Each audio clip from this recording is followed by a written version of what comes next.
Hi there YouTube, Musical Aviator here. Just had a little bit of an issue with the flight sim crashing during Cross the Pond, and unfortunately the save game was corrupted, so I couldn't rejoin the flow. As a result, I've decided to abandon the actual pond crossing. However, looking at this map of what's happening on Vatsim right now, there's a bunch of airports open in the United States, and they're bound to be open to catch all this traffic coming in. Look at all that traffic just pouring into the United States, and it's going to be doing that for at least another 6 or 7 hours. In that time, I reckon we can bounce around some of these airports domestically, and my original destination was down here, Dulles. I'm going to start off here at Montreal, cross over to, I think, Dulles, although at this stage one of the New York airports might even be better. CLGA hasn't woken up yet. JFK is open, very open. Then again, some of these guys must be going to Dulles, so I wouldn't mind visiting the airport that I was originally intending to go to. So we might actually do that. I'm going to jump out of Montreal since it's nice and open and looks pretty cool. And I've got scenery for it. I obviously have scenery for Dulles. I'm then considering popping from Dulles into one of the New York airports and then going down to Miami.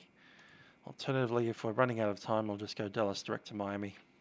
But Miami is a bit far down here, so it might actually be worth dropping from here down to there, back up there, and then down there.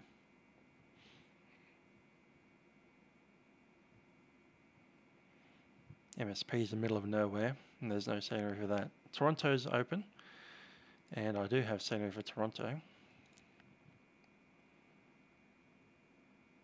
But nah, we'll do that one. Cool. So, what I've done is popped over to our favourite website, FlightAware, and chucked in CYUL to KIAD. Done a search there.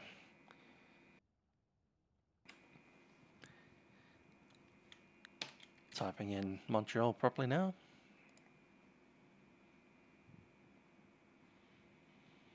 And here we have Mesa Airlines Air Shuttle 6247 and Embraer 170 in the United Airways colours.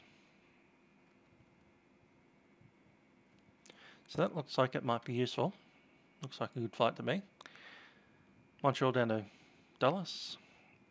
Flight level 340, an hour and 21-minute flight.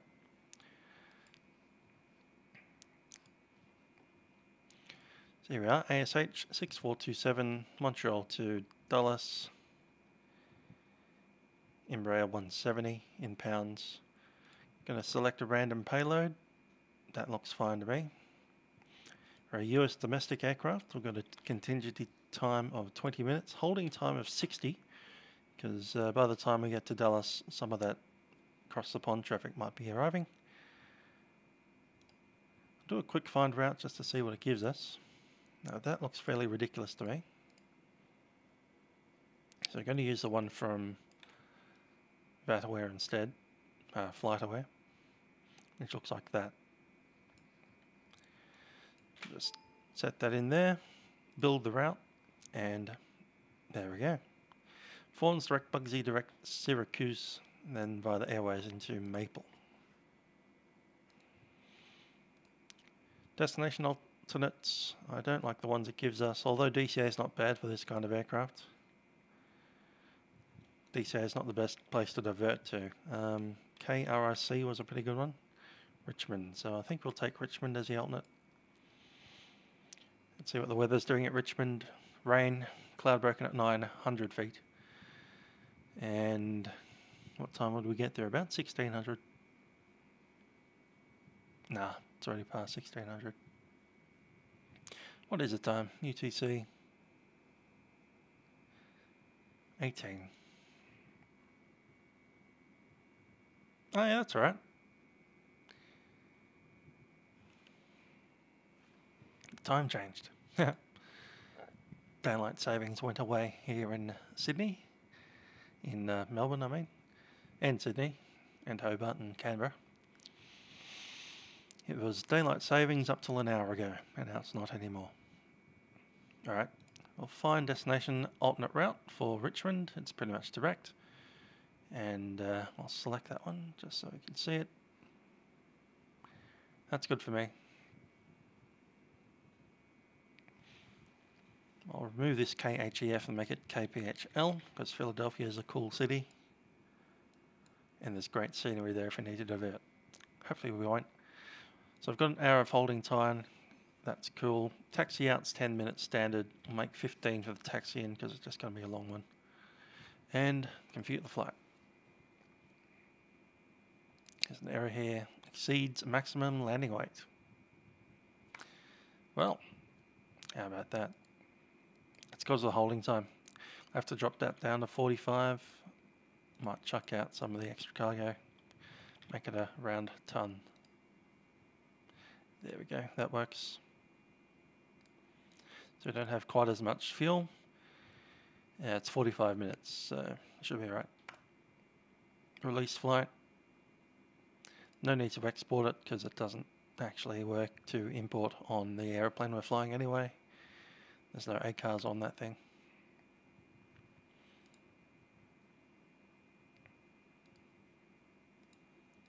Summary, there we go. So the release fuel will be that, and the fuel weight is that.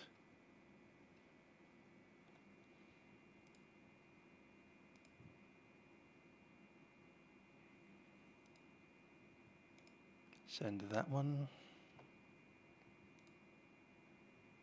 That's more like it. You selected the transatlantic crossing. For this we'll need to send some data to Wilco, the aeroplane. So we open up configurator, which is here, and we're using Imperial. Preferences, displays, there we are. So we're in inches and we're in pounds.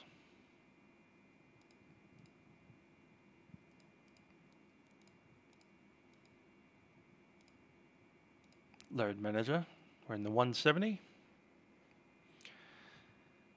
And are we using zero fuel weight? Yes, we are. At 64.777.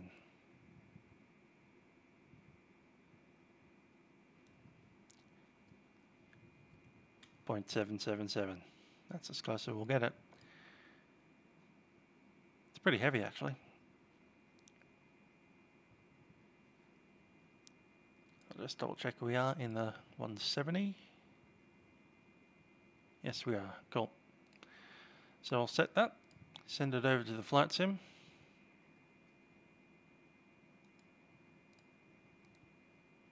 I'll leave that summary page up. And we need to select our aeroplane. I'm going to go and select aircraft. This will take a little while. Meanwhile, we can have a look at our charts. We're on gate number 84.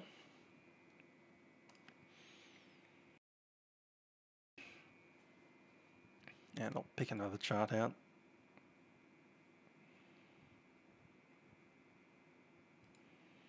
Just need the one with the main ground.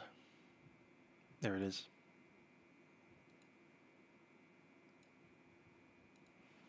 That looks fine. Zoom on in. So there's the area with the terminal. Not sure which runways are in use, but we'll find out soon enough, I suppose.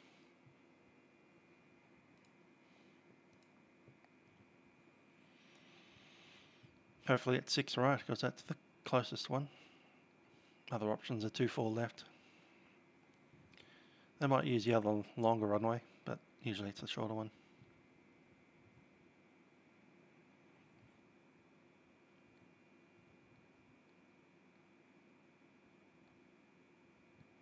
At least most of the times that I've been to Montreal. That's where we're going, right? Montreal? CYUL? Yeah. I know where I'm going. It's only 3 in the morning.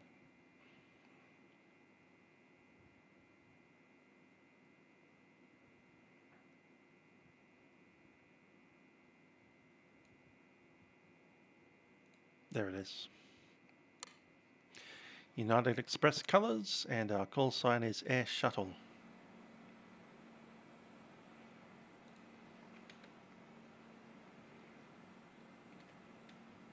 There she is, all ready to go. So let's make sure the engines are off. They are indeed. Let's cut some of these warnings out, making sure that we've got pounds. We do indeed have pounds. Let's get the fuel sorted. So changing fuel, we're in weight in pounds.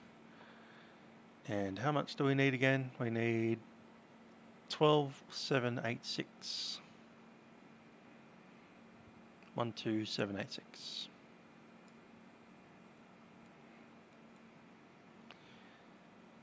So the obvious answer to that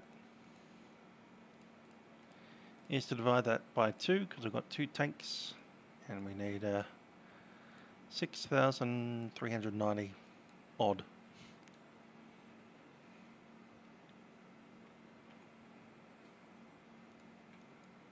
That looks fine. And that's how much fuel we want. The aircraft rights itself because the fuel's now balanced. It's still got, oh no, that's fine. 12,780. Beautiful. I'm just going to move the stick a bit. Let's get all these things open. TCAS range is on. Weather is on standby. TCAS. Missed approach. Vertical profile. Progress page. And ident.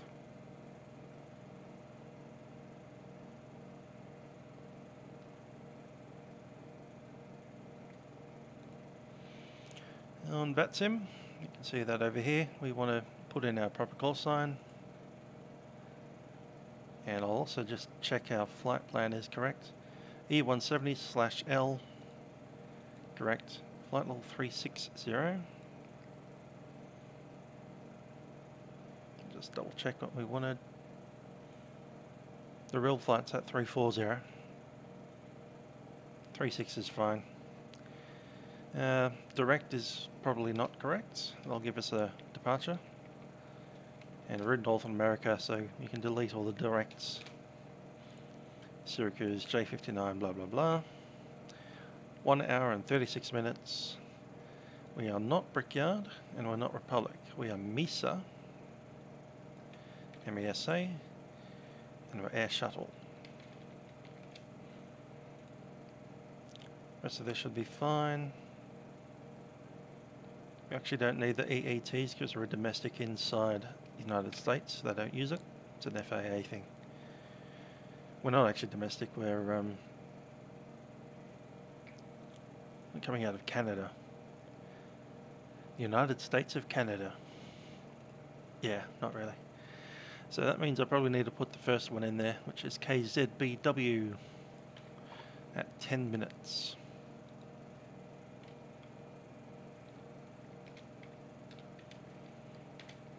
So I'll put that back in. We arrive into the FIR in 10 minutes after takeoff, and after that we don't need any more EETs. Runway visual range 200 because it's a category 1 ILS. MESA Airlines, Perth Sea, TCAS equipped. Cool.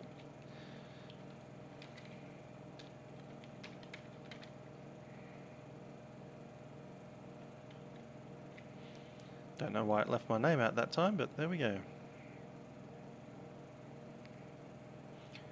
That's ready to go. Flight plan is filed. We are ASH 6427. And logged into Vatsim. A lot of people ask me why I'm using FSINN still. It's because it's got some features that vPilot doesn't actually have. That's not to say that the developer of vPilot was incompetent. It's because that Vatsim literally didn't want those features implemented. and they are voice CTAF. You can actually create your own voice room in FSINN or join one that doesn't have a controller. And in Australia we've got a series of files that we put in that when you tune into a CTAF frequency and you're within 10 nautical miles of the field, you'll be in a voice room for just that airfield. Anywho, we're not here to talk about that. We're here to talk about flying to Dallas. So before start, passage signs are set. Just double check that they are.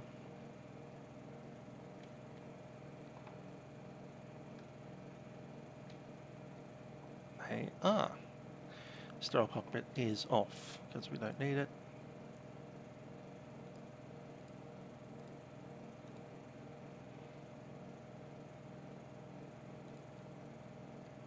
Good. So I'll just drop that for the moment. Back to here. Hydraulic panel.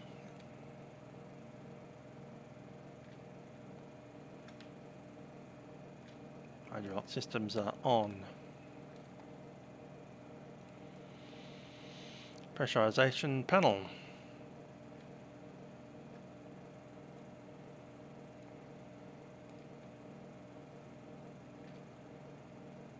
Is set. I notice that the AC power's off. Oxygen mask checked.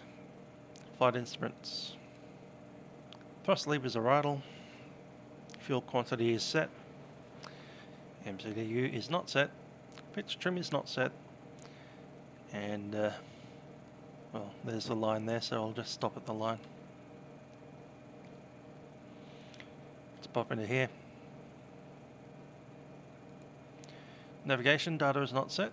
So ident, we have the current AIRAC 31st March to the 22nd of April. Current date is the 3rd of April. We'll select GPS position from 1. Head off to the flight plan. We're going CYUL to KIAD. And then the flight plan, which is FSINN, FAWNS. I'll just bring up the flight plan there. There we go.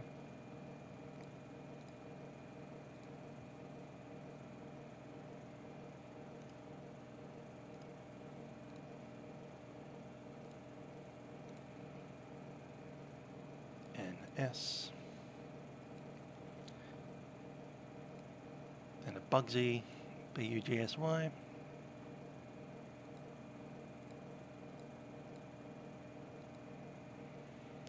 SYR.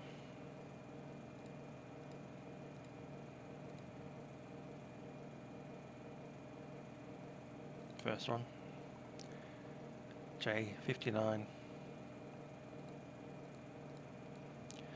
Period key for the full stop, and PSB.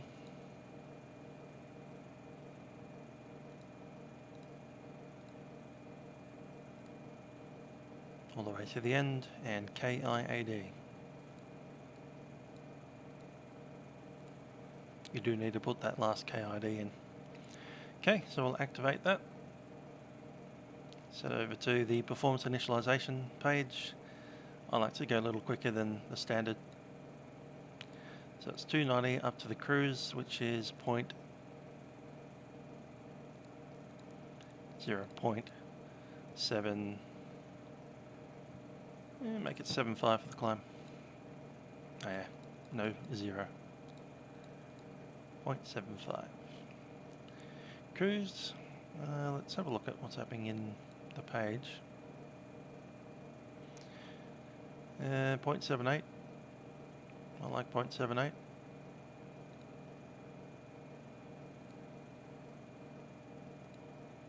Yep, I'll take 0.78. And on the way down, 0.77. Second page, step increment is 0 because we don't want to make step climbs. Fuel reserve. Let's have a look at PFPX to remind ourselves of what the reserve should be. In the summary. So the actual trip is 1 hour 36 alternate is part of the reserve. It's 1.1. Let's get a calculator and just chuck that number in. Because why not? It's 3 in the morning and I'm not going to be doing maths. It's 1.1 plus the FAR reserve, which is 2.4. Holding isn't included, and contingency is not included. Taxi is, but it doesn't really matter anyway. That's 3.5.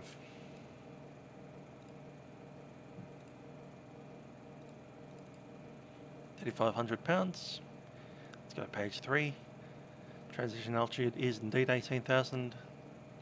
Climb is flight level 360. And we need the winds. So down here we have the cruise winds at Syracuse. I think that's what it's called. SYR. Where are you? Here it is, Syracuse. How about that? I knew that one. Flight level 360 is 236.97. 236.97 is set at altitude 360,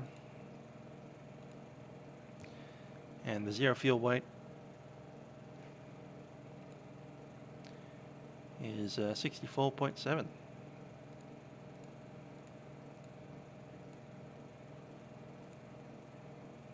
Ah, that's right, 64.777, because it comes to the nearest pound as if it matters.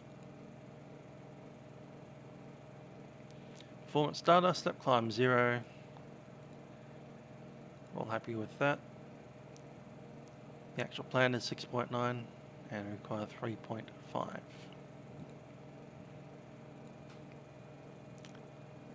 Then we'll be ready. Okay, performance, that's all done. Let's look at our takeoff. Runway's not yet selected. We need these things, so let's look at that takeoff weight.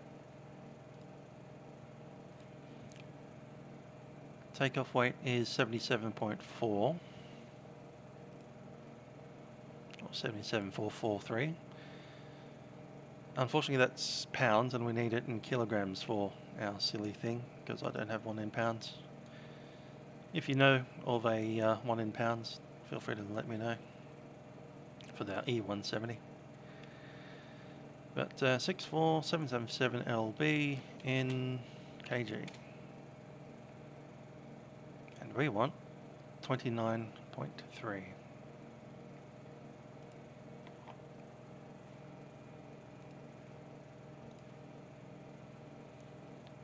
Cool.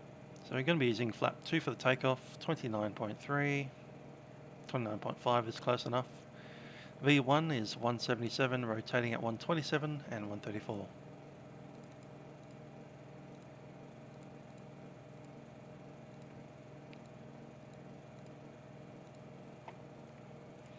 So there you have it. 29.5, 117 on the V1, rotating at 127. V2 is 134. We then need the VFS.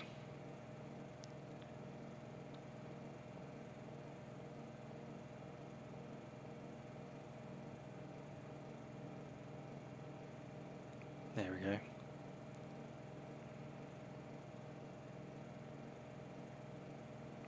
And it's 178.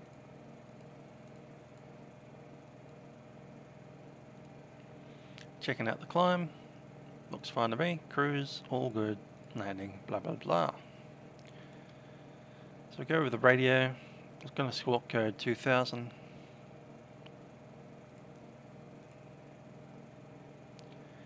And we're going to need to listen to ATIS on 1337.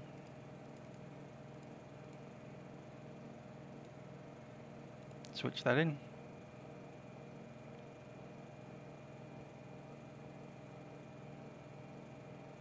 It's not playing the ATIS, but that's okay. We've got the text one. Information Delta, weather at 1732, wind at 30 at 16, gusting 24, visibly 8, light rain, sky conditions at 2,500 broken and 8,000, overcast, temperature is 5, dew point is 3. Pretty cold, we may need anti-ice through that cloud. Altimeter is 2934, set that up.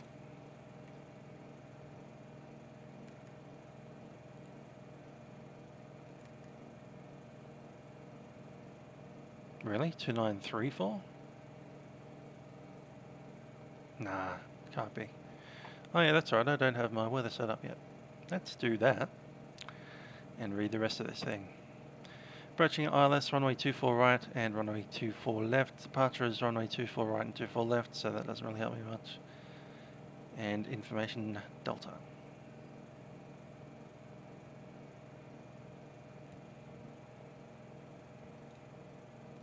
Come on, active sky, there you are. Cool. That's downloading the weather. It'll start raining when it happens. Let's get our altitude selector up to 5,000 feet or so. Let's make it 49. Set. Okay, I want the flight director on. I want,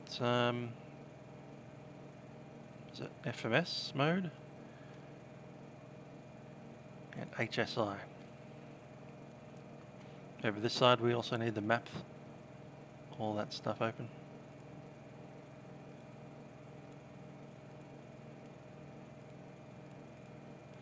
Now in the real plane you actually have a little mouse cursor on that screen, which is controlled by these little pads right there, the little touch pads. And you would have a little cursor that moves across the screen and actually zoom in like that. Now what you need to do is grab the touchpad, open it like that so it's in brackets, and then you'd use that little control spinner thing right there to change the stuff. Of course you have the mouse pad going out to here. At this stage it's probably a good idea to get our parking brake set and our boarding started and some doors open.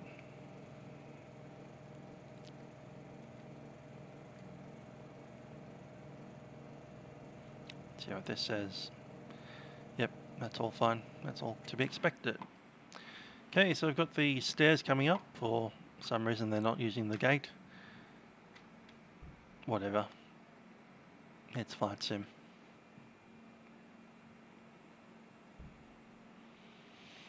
And we can open those doors.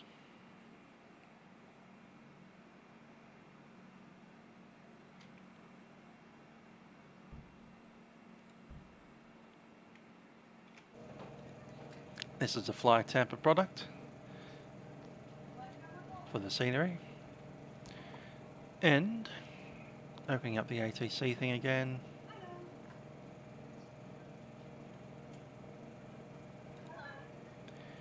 Ground, I believe, is the lowest one on 121.9. 1219 works fine, don't need a decimal point, and let's flip it across. At this stage, it's time to get out the yoke. Yes, I take my yoke off the desk most of the time. Ah, there we go, the weather's arrived. Parking brake required because I've pressed some random buttons.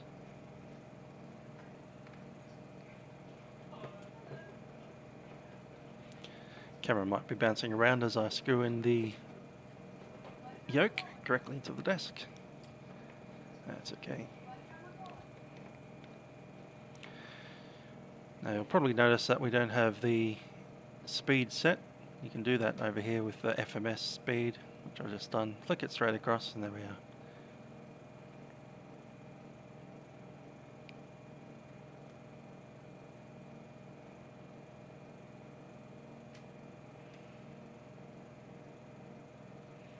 Alright, going up here I'm going to turn on the AC power. That's all set, IDG. And over here we have the windshield heating that is now on. When the light is on, that means the system is off. So it's in reverse. Ice protection is all automatic. And the mode is there. We can set the engine to test cycle. You'll see that.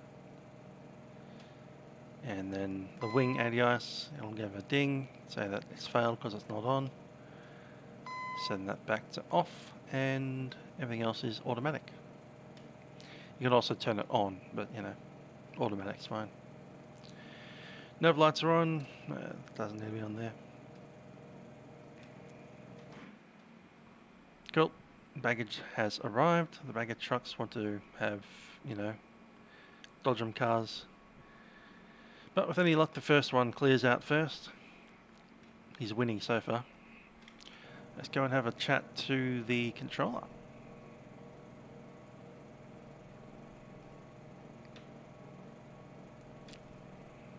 Delta is Yanis, and I need a new page. At this stage I'm almost needing a new notebook. I'll use the same old page. What's it? The call sign that we're using? Air Shuttle.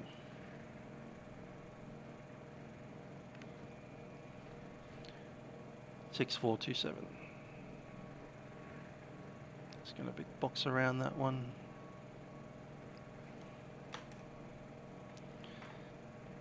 Let's get that barometer set back down to what it was. What's it? 293 something. ATC window. Shall put the weather one on. Yep, 2934. It's way down there.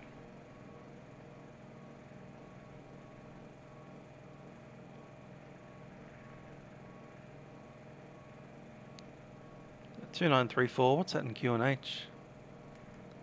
993. Yep, that's fun. Must be really, really unstable there. So we definitely do need some anti-ice on the departure. Let's have a chat. Montreal Ground, Air Shuttle 6427 requesting clearance to Dulles.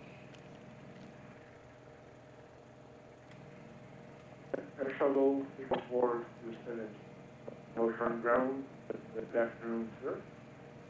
I will send you a PDC.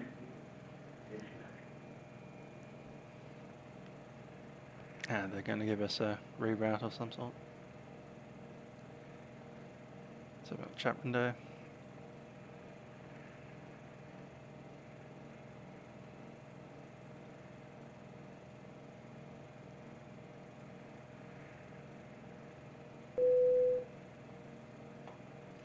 It's a CPDLC. Cool. So Montreal pre-departure clearance, blah blah blah. Transponder 1007. Cruise altitude 360 filed. Route is Montreal 6. Runway 24 left via the flat planned route. Destination IAD. Contact ATC upon receipt with PDC number A006 Alpha 006 and ATIS, which is Delta. Cool. That's a PDC as far as Vatsim is concerned. It'd be really nice if they could chuck that into an actual ACARS unit. Like if we had a system to chuck all of that text into an aeroplane. I'm looking at you, PMDG.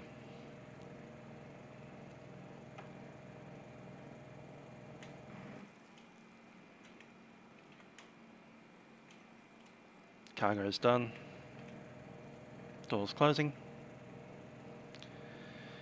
Right, down here we'll need the 1007 into the transponder. Set. Montreal Ground, good evening, Jazz. BD24 information Delta. The type -8 request clearance. Departure. Washington Reading International. 24 left.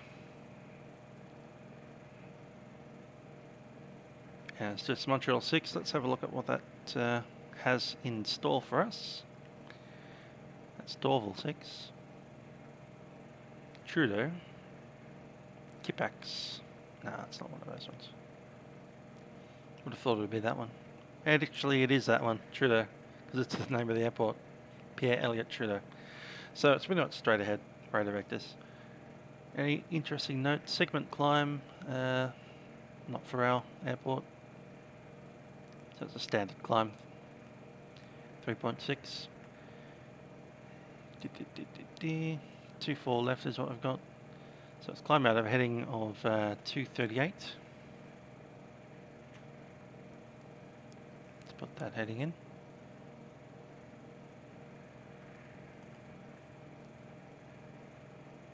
It's going to take forever to get around.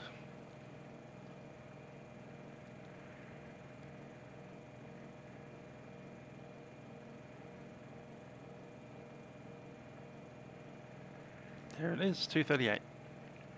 Cool. Go back to that thing. 238, or as assigned, 4 vectors to assigned altitude. No right turns below certain altitude, but that's not relevant for our runway. In the event of con fail, select transponder to 7600, climb to flight planned altitude 5 minutes after takeoff. Proceed on course 5 minutes after selecting 7600. Minimum altitudes going in this direction is 2,200, so it has to be best climb rate to 2,200, and after that we can start looking at cleaning up. Nothing else really to mention apart from the fact that this is parallel runway off to the right, to the left-hand side. No, we are on left, so it's right-hand side. So no right-hand turns until we're told. Let's do that checklist below the line. Checklist. Fuel quantity is set and checked. MCDU is set apart from the auto throttle arm. And takeoff. There we are. Takeoff track set.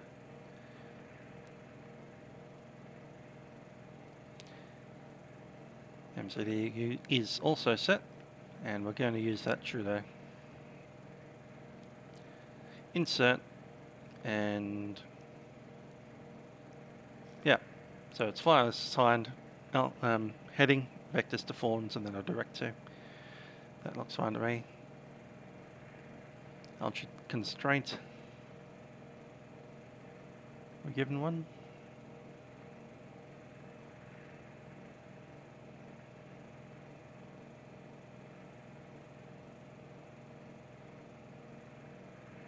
Just double check that clearance again.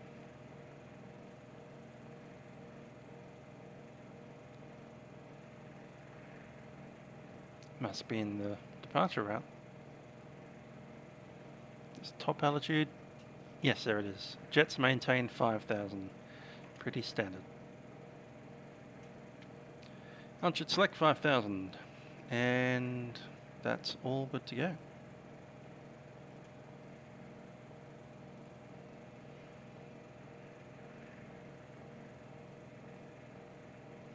Back to this. Pitch trim.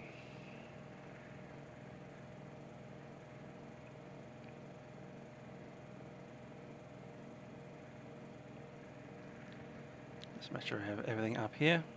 Pretty much everything should be straight up, apart from the APU, which is obviously on. Cool. Fuel is fine. And we'll have the flight controls. Cool. Doors and windows are closed. Red beacon. Red beacon is on. Emergency parking brake is set.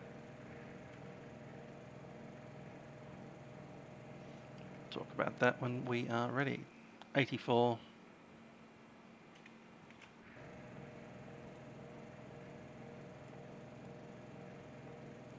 Which is there. We're wanting to push out nose to the left. Okay, so Radar 882 for with BQ information delta and pre-departure clearance Alpha 007. Jazz 824, read back is correct, we're back and for discussion. Call me back ready to come forward. If I can make a question. And call you ready to taxi each other 24 minutes.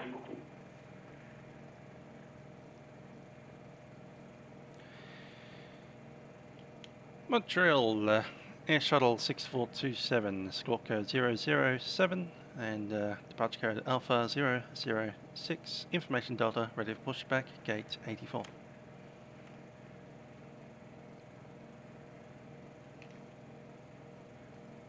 Shuttle there, 4 minutes, feedback is correct, pushback is started, is approved. From the jack, ready to approve for that. Pushback and start approved, Air Shuttle 6427. That's a heck of a call sign. I'm going to get it wrong, so I'm going to write it down and keep it right in front of my face so I don't stuff up too much. Okay, we are ready for pushback. Let's go de-icing. It's 5 degrees above, so we don't need it. Gay nose to the left.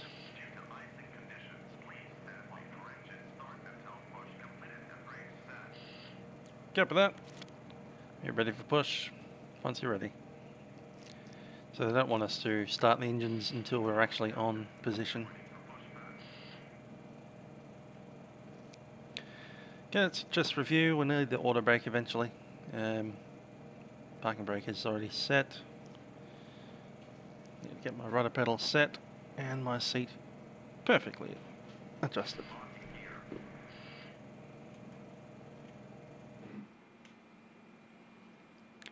Gear is locked.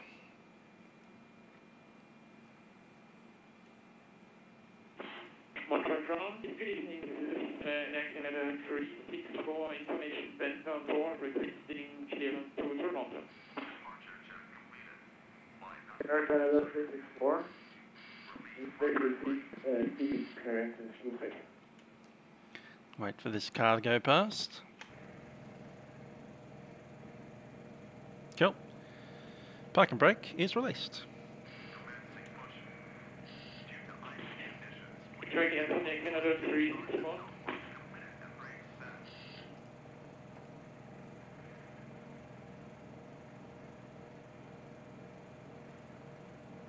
Speaking of ice condition, so I'll have the anti-ice already on. Sterile cockpit.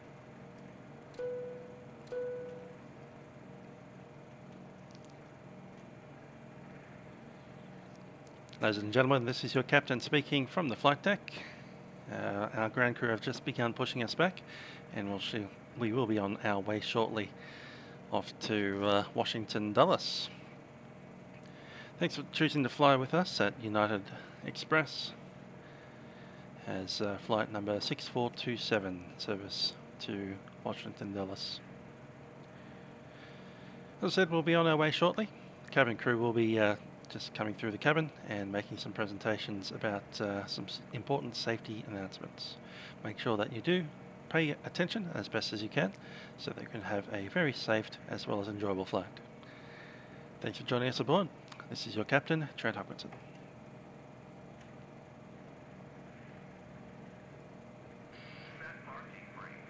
Parking brake is set. APU is on. And we're going to start engine number 2 first. Set that to run to start.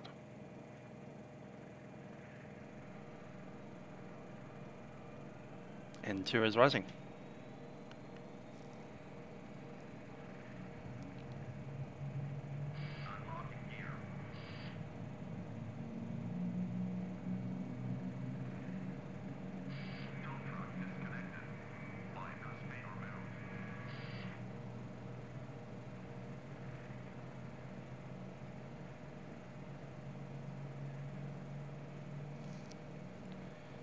Cool. And engine number 2 successful started.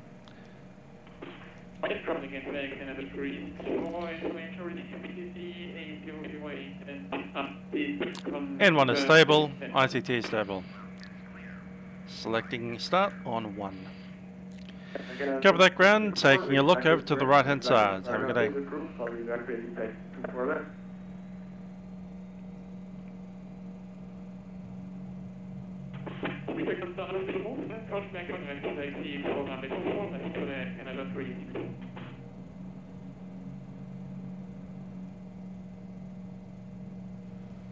EGT rising, or ITT as they call it here. Internal turbine temperature instead of exhaust gas temperature like a Boeing. Okay, ITT is stable. APU can come off.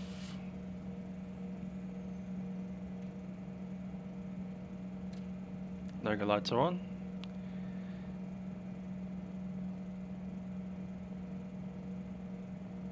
Get the taxi lights when we're ready for taxi.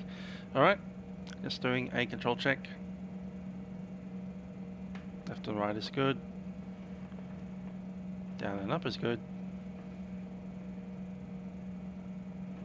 And the rudder is fine. Status, all doors are closed. Electrics are good. Fuel is fine. Hydraulics all green. Anti-ice. Let's turn that all on.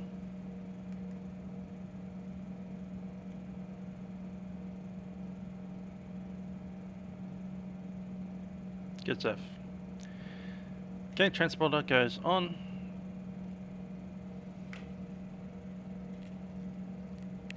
And we're ready for taxi.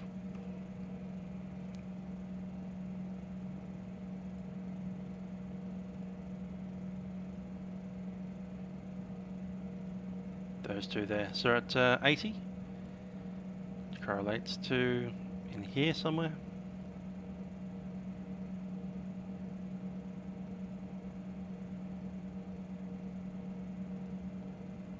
Center lane. Let's go out here. Cool.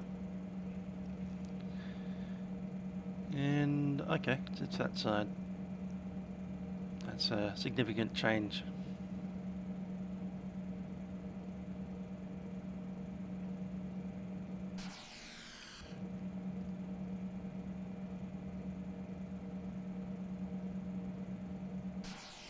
Cool. And just one announcement. Cabin crew, arm doors, cross check.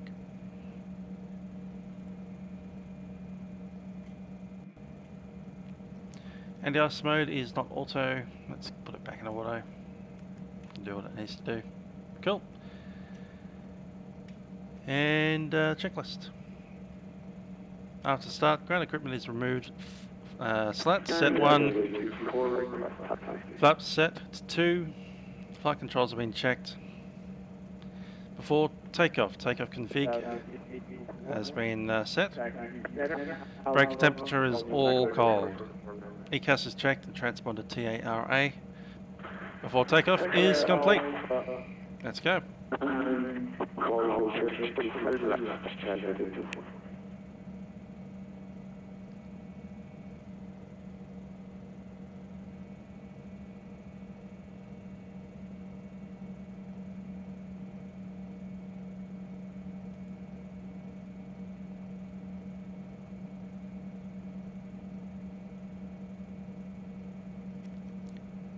To runway 24 left, all the way up there.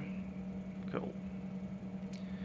So we're in here off at 84. We want to check straight through, I think, center lane, up on Bravo 4, and enter the runway north ramp.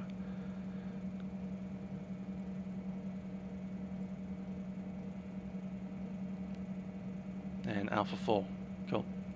Let's call it ready.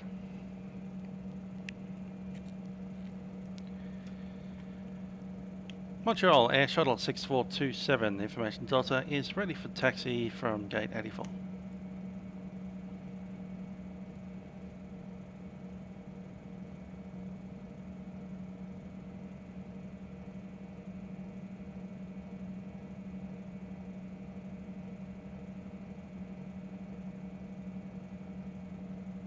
Can they hear us?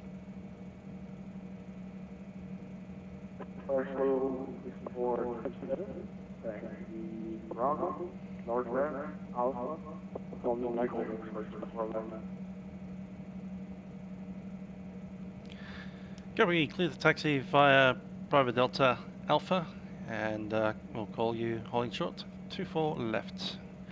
Air Shuttle 6427. Pretty much as we expected. We'll go out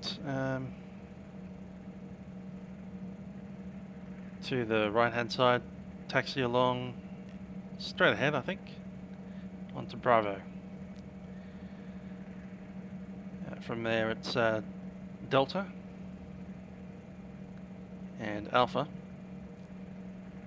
all the way up. So it's a right hand turn, one left hand turn and a parallel of the runway. Let's move it.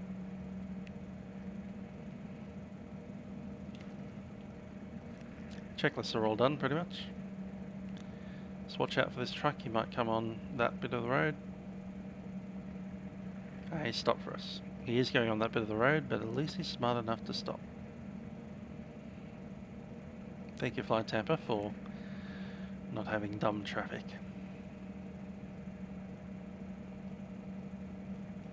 Coming up on his stop sign there. Just pass it.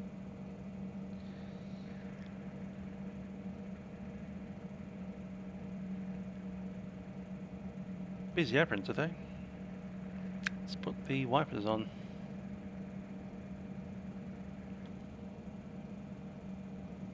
Where are the wipers? Yeah, just going to go through that intersection and come to a stop here.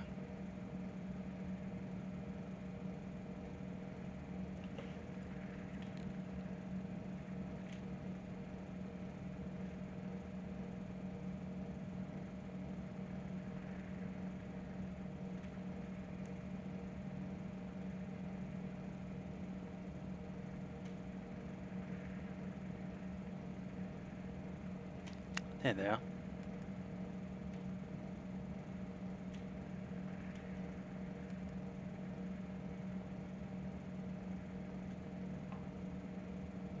Cool, we can continue on. Gotta love how airplane wipers don't match.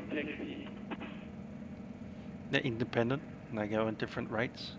It's always nice.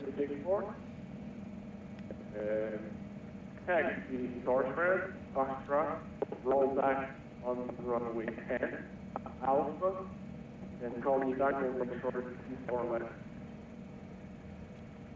So we've come through there, we're tracking up that one, and we'll make a right hand turn soon.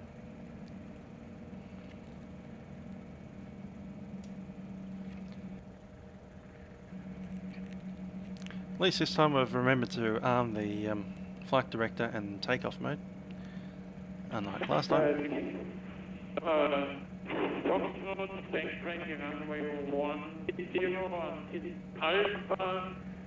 Continue up Alpha, coming from your holding short for Canada 3.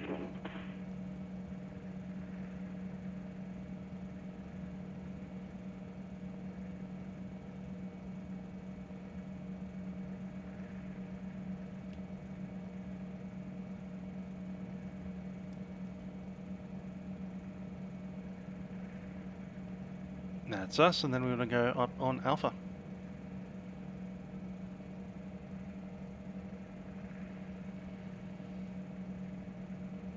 There's someone else using Alpha as well. I know where they are.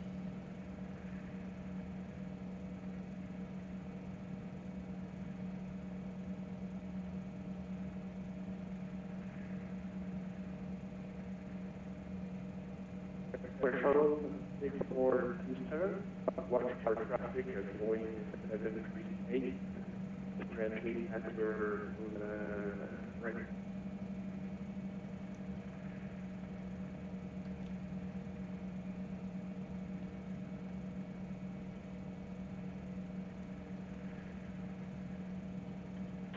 Canada 364 on northbound Frankfurt is Canada 0, continue on the Alpha and photo before I make the photo left. Canada 364.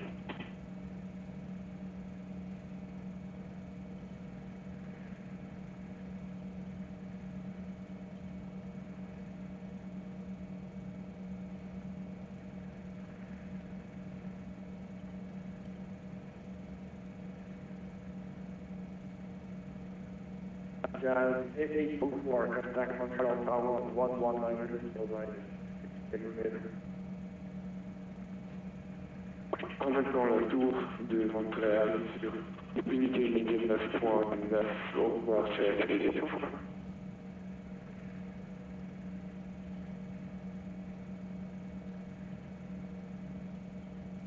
119.9.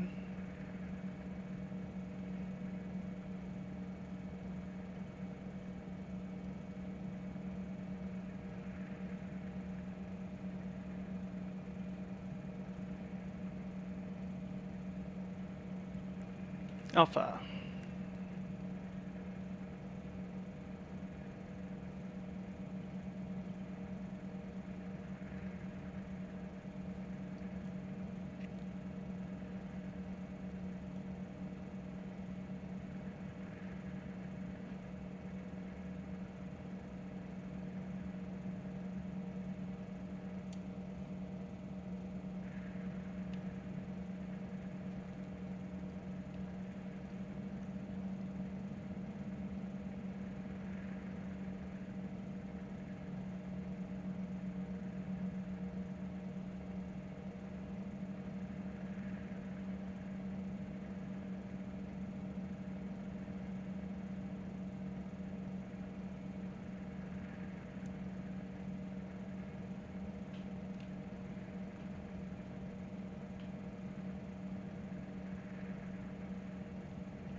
Get that weather on, even though it doesn't really work properly.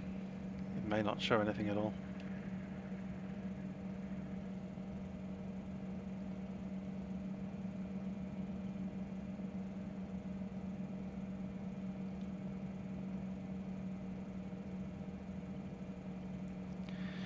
Okay, let's just review the safety brief. We're taking off runway 24 left. It is a bit rainy, and some of that rain's a bit slushy.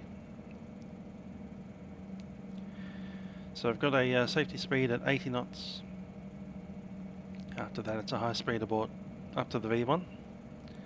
V1 speed is about 10 knots under the rotation speed. So there's a 10 knot gap there where we can't abort on the ground. That's due to the wet. Look at all that wet.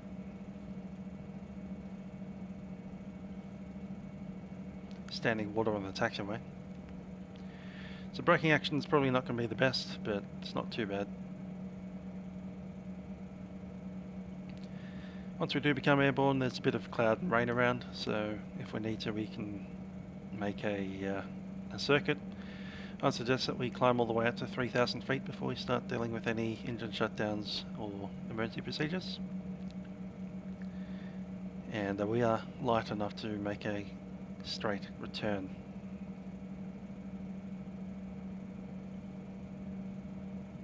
Assuming everything goes correctly, we'll be on VNAV and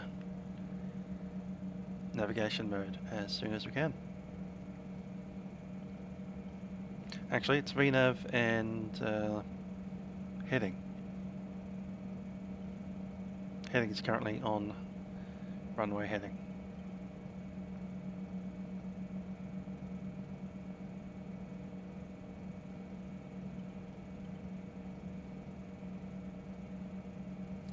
Gorgeous flight hamper, Montreal. I'm wondering if that's a part of the scenery or if it's an actual Vatsim guy. Can't quite tell. Suspect it might be the scenery. Those witches' hats were too conveniently placed.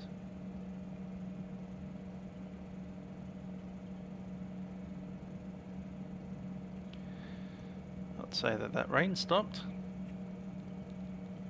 at least temporarily.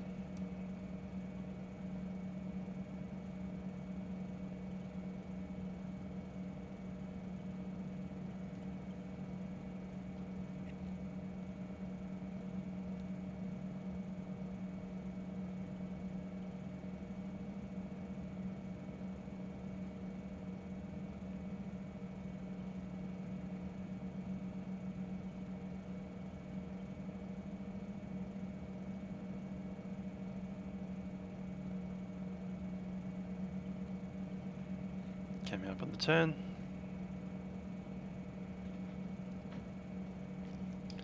Air Shuttle 6427 coming up on 24 left, fully ready.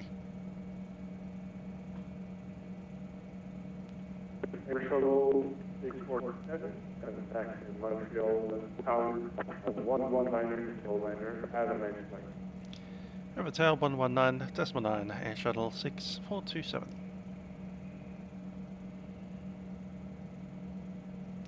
Okay, let's give some lights. Strobe light is on. Radar Canada 3,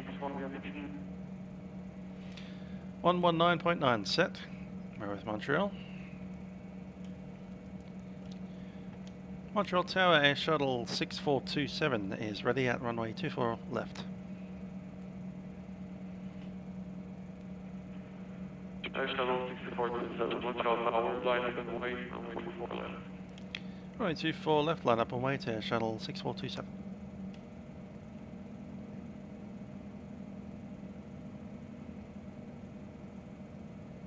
Nothing coming down the final approach.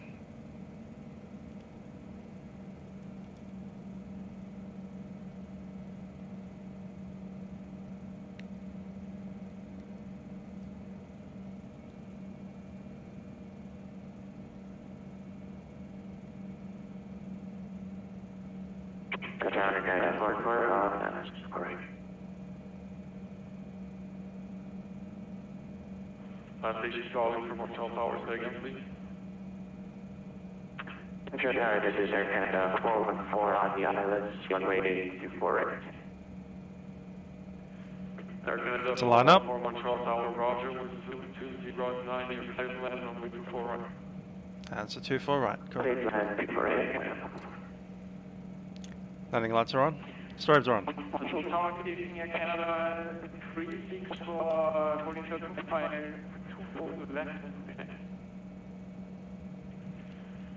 Air Canada 36 for Montreal Tower, Roger. Air Shuttle 6427, when airborne, contact Montreal departure on 132.85. With 2209, clear for takeoff from wind 24 left.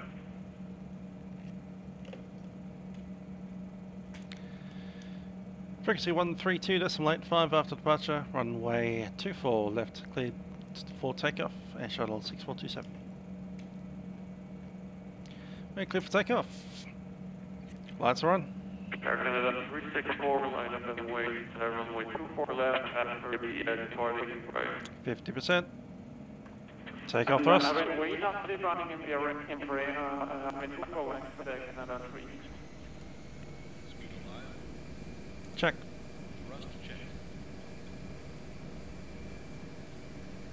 Thrust hold. 80 knots.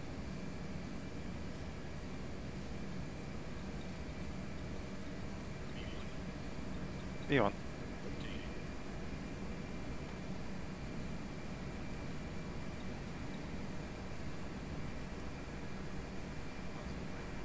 How's the right gear up?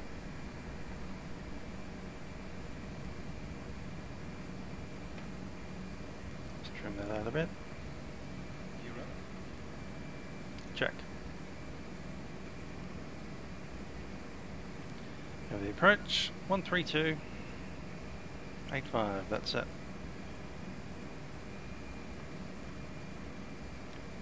Montreal approach. Air Shuttle 6427 is climbing through 1,400.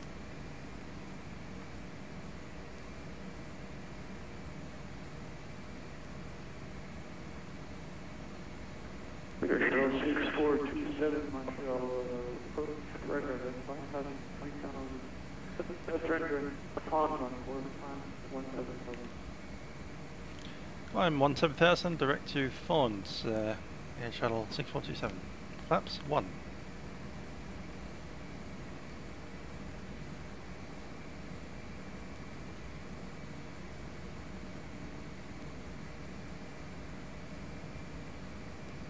Direct to Fawns. Activate. Let's go to nav. and level change.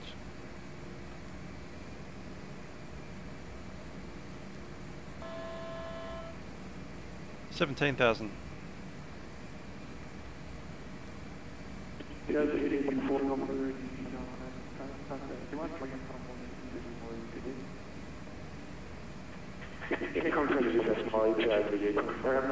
Flaps up.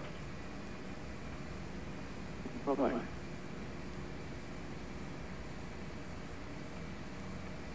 17,000 set. Flaps are up.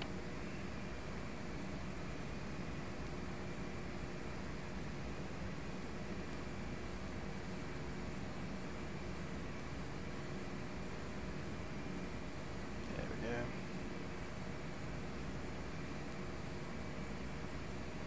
Let's grab a checklist. After takeoff, flap is 0. Landing gear is up, and just need to check upon the pressurization.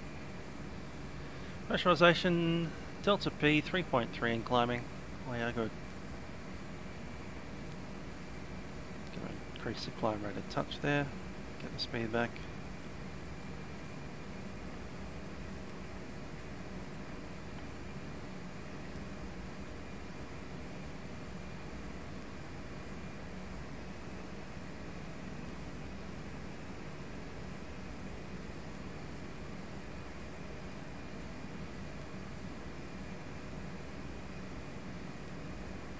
And LNAV and flight level change. Auto throttle is green and active.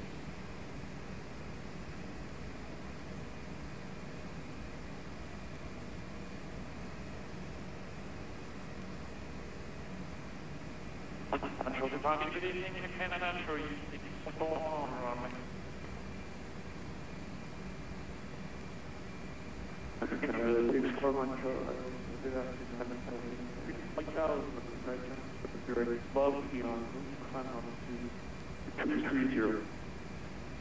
There's 10,000. In the cloud. Autopilot going on.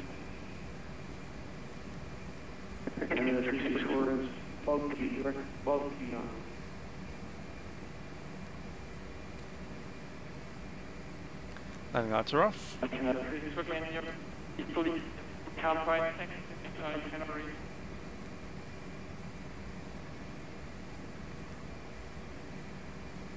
Star cockpit off and seatbelt signs off.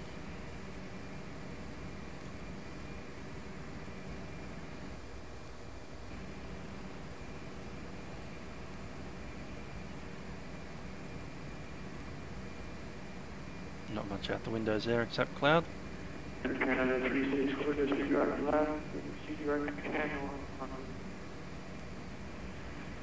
No, I got it from box key, down at the box key, Canada 3. Canada 3 to Roger, there is joint box key on.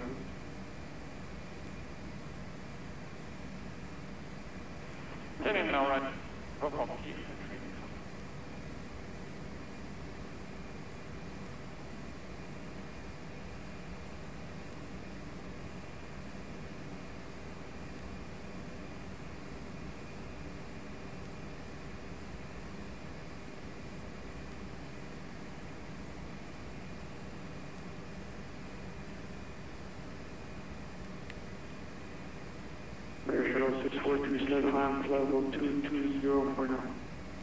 Flight level 220, Air Shuttle 6427.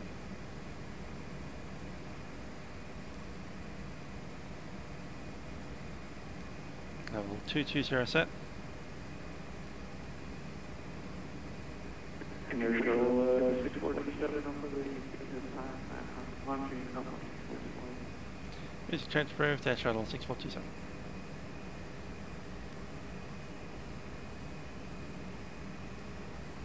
Canada 364, you should be heading a little bit up more towards the north. I wouldn't be able to see the direct panel on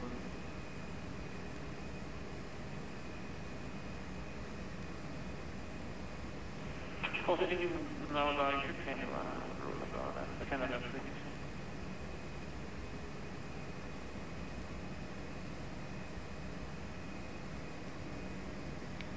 That's Sparrow. Set standard. Standard coordinate set.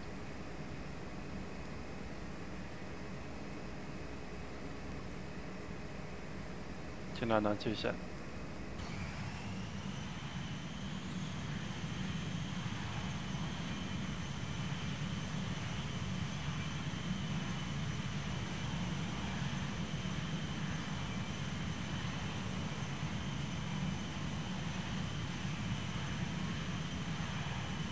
Frame rate counter over there for you guys that want to look at it.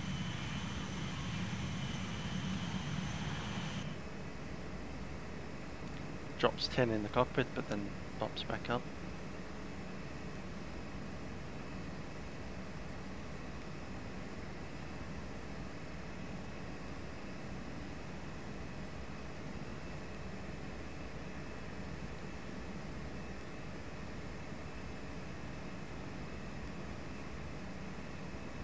There is no one given us to Unicom, even though there's millions of air traffic.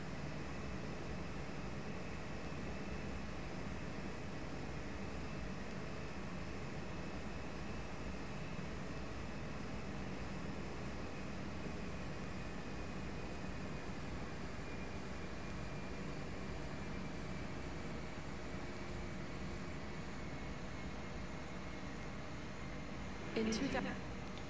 Well, you don't understand the Unicom, because the ATC list looks like that. There should be 5 controllers in range of me, and in a few minutes I'll be in Boston.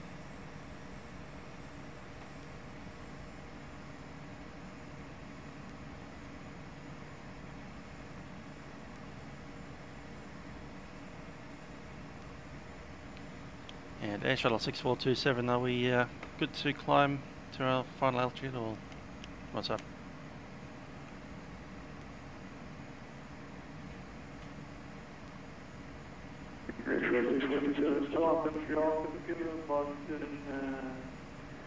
Center on call on 128.32 further.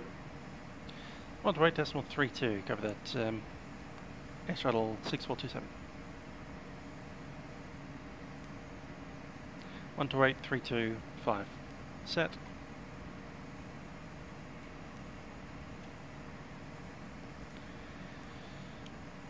Boston Center has Air Shuttle 6427 at flight level 220.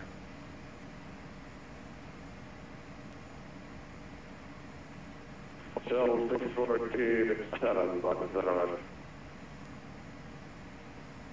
Shuttle 6427, Copenhagen, Shuttle 220.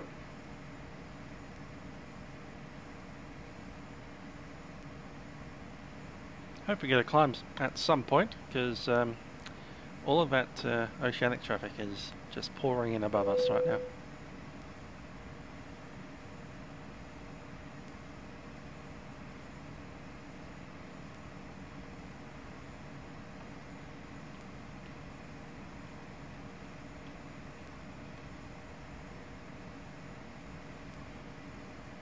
Joe Hall just asking about which E170 I'm flying.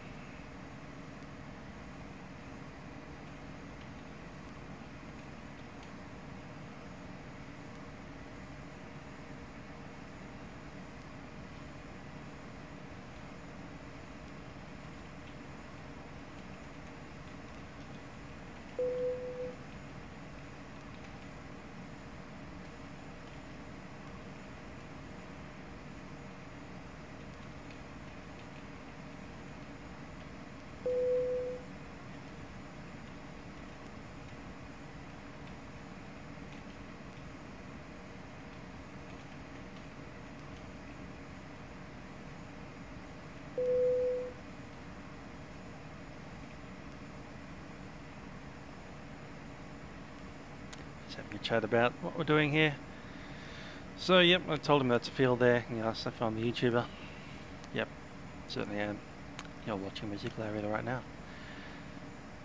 And I was just telling him that the PMG 777 crashed on me over Ireland, and that's why I'm not doing a oceanic crossing right now. Instead, we're flying at flight level 220, trying to get higher in an E170.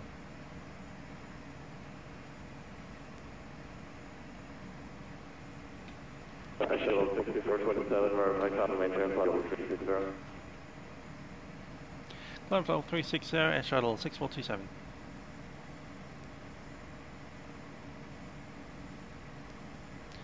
Let's go flight level change and back to the VNAV. Flight level 360.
There we go. Seatbelt sign's been off for a while.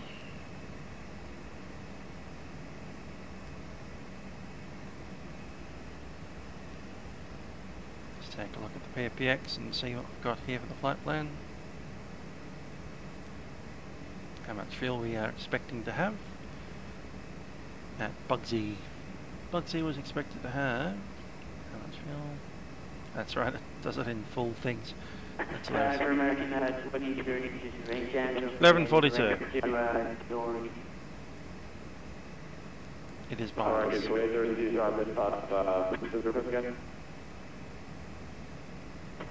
any possible way to get a direct story also? 7.9 at arrival. I'm ranking 23, negative, that's 3 vector going, but I can't do that. Cool. That's 63. Getting away pretty well.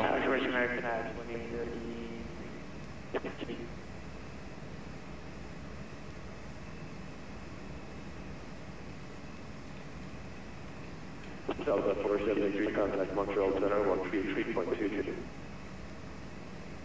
Montreal 163.22, Delta 473. There we go. We might be having someone joining us at Milk Run. 100, contact Montreal Center, 133.22.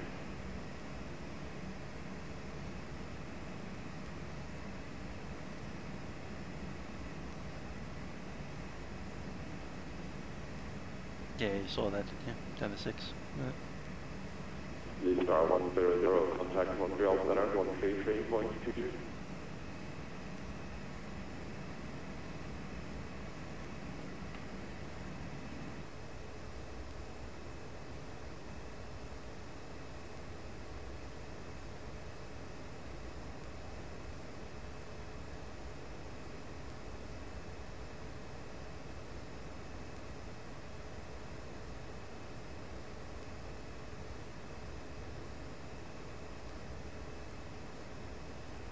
Scandinavian 7035, I stand at pilot discretion, cross crack and maintain 7,000 New York altimeter counter for me.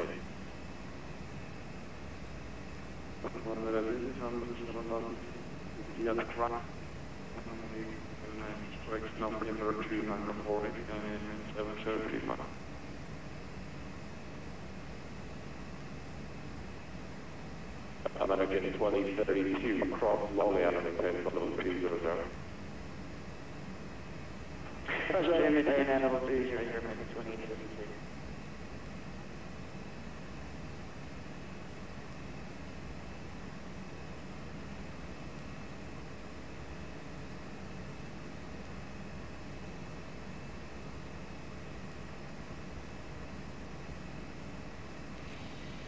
Here's what the traffic situation looks like right now. You can see us just crossing the top end of Boston here. That's us right here, ASH 6427. Popping down that way. Fairly clear airspace, so unrestricted climb. And I think we might beat most of this traffic into my AD. which isn't exactly the best idea because I would have liked to have joined that traffic. But there is some of it already popping in, so I guess it won't be completely hopeless. And I reckon these guys here, some of them will be filtering straight through over to these IAD. Hopefully by the time we get there, they'll be there as well. We can join the flow. So I think, yeah, that looks pretty active for North America. We've got Boston, obviously where we came from, and Toronto over there. New York, 2 airports right there. IAD and DCA. And plenty of traffic to come.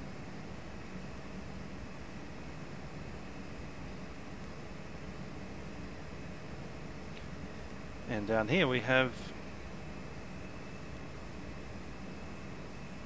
just a bit.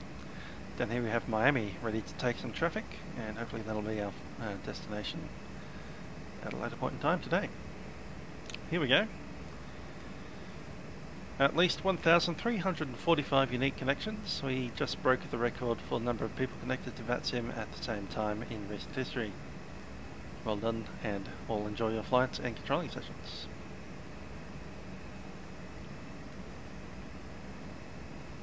American 2032, contact Pushback 126.23. 12625, 2035. Bye.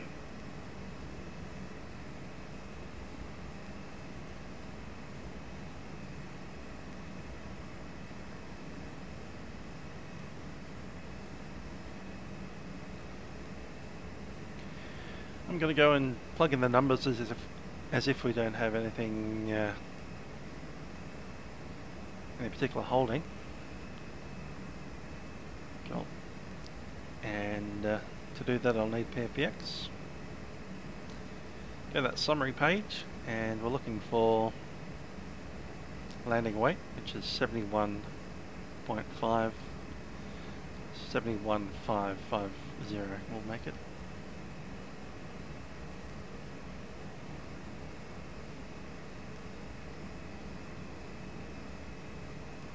Really? Let's double check up. That was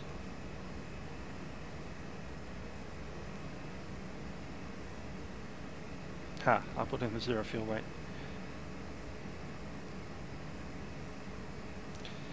Well, glad we made it airborne. So we took off with a V1 speed that was well under what it should have been.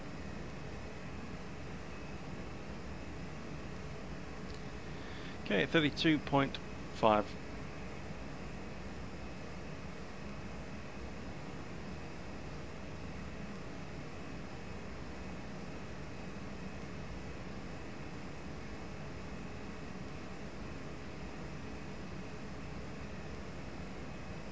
Call up that one.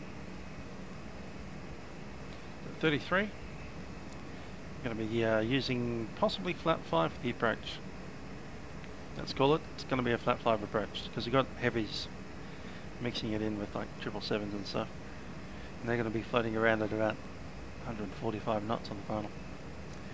So flat 5 for the approach, 132 knots on VREF. That gives us the usual 138, and VFS is 190. Plug some of that in.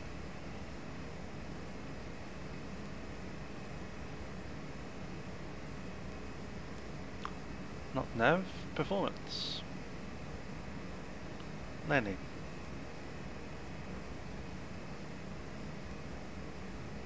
Landing page 3, VREF. 133, it's 132.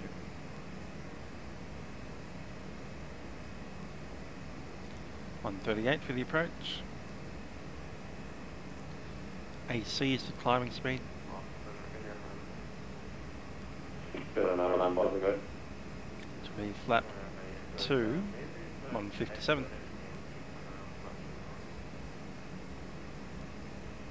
190. I seriously doubt that.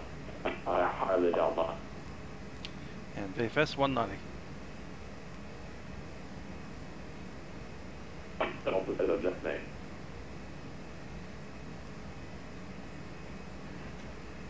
If you're not like closing all the other maintain flight level 200.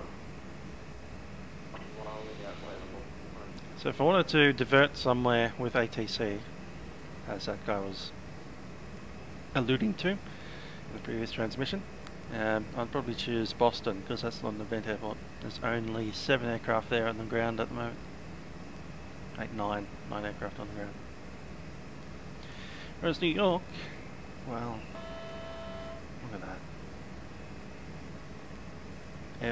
Airports everywhere.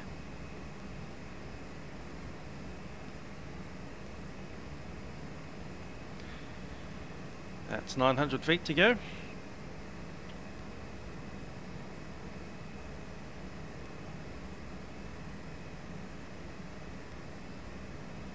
There are 909 Gatwick, Boston, 126.222. 126.222.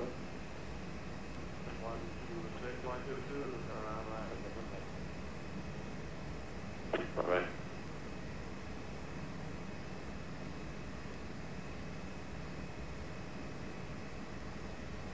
Got an 7035, contact Boston Center 126.22 because.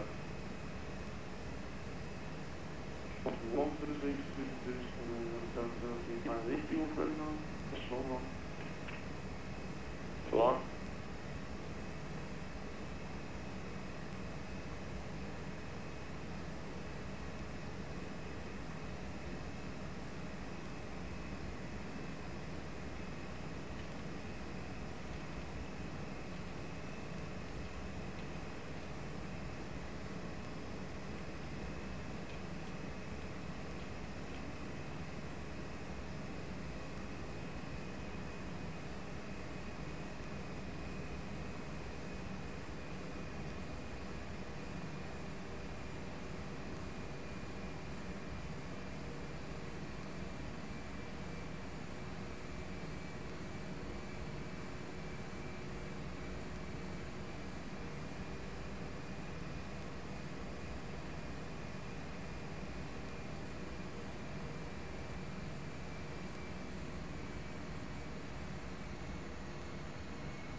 Kind of dark in the webcam I'm seeing.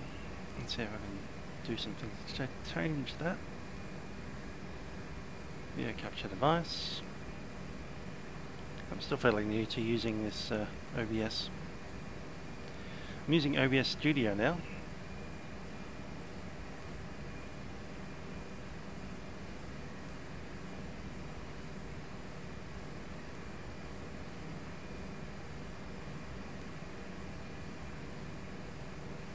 Brightness up.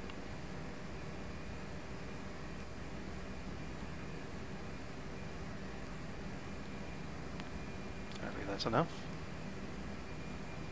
Hopefully it's not too much as the sun starts coming up in about an hour and a bit here in Melbourne.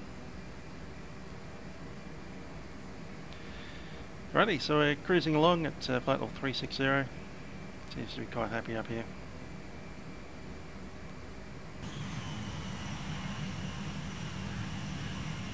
A lot of cloud though. Lots of cloud.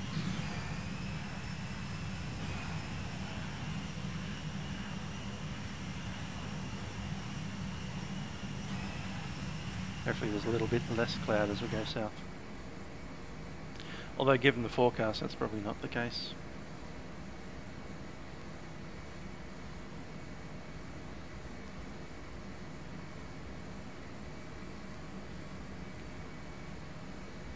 Weather at destination, we have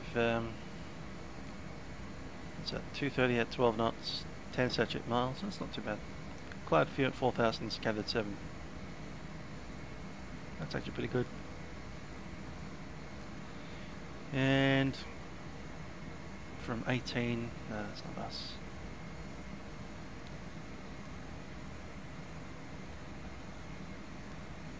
What's current time UTC? 2000.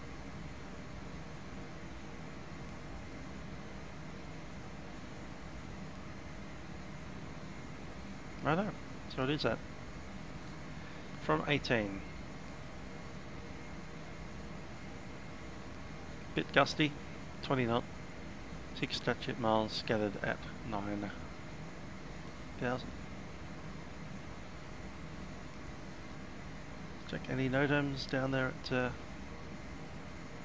we're going. Yeah, there's all the Washington stuff.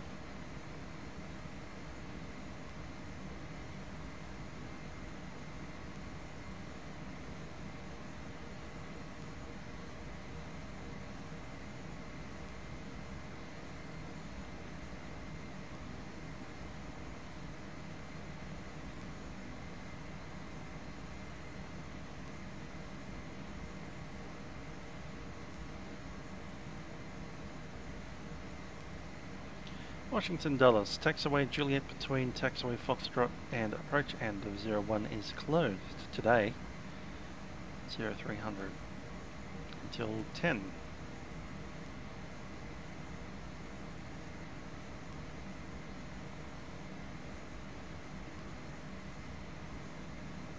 Taxiway Kilo, also for the same period.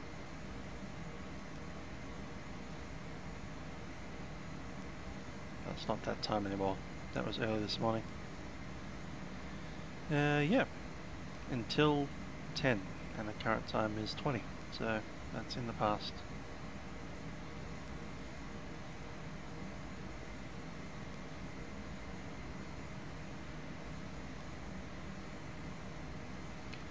Okay, Part 121 aircraft, some departure has had some changes.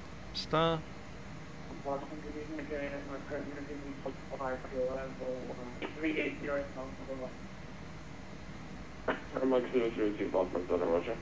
Maple 1.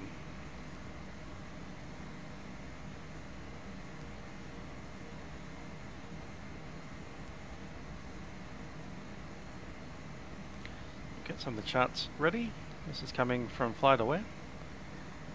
Just type in the airport code right up there.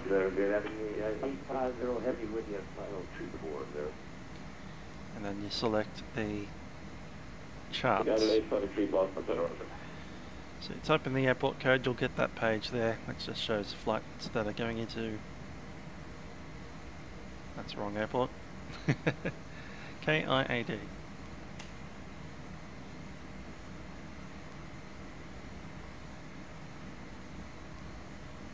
Live plates. We'll open up a few things here, but I'll close all the Montreal stuff. Don't want to run out of windows.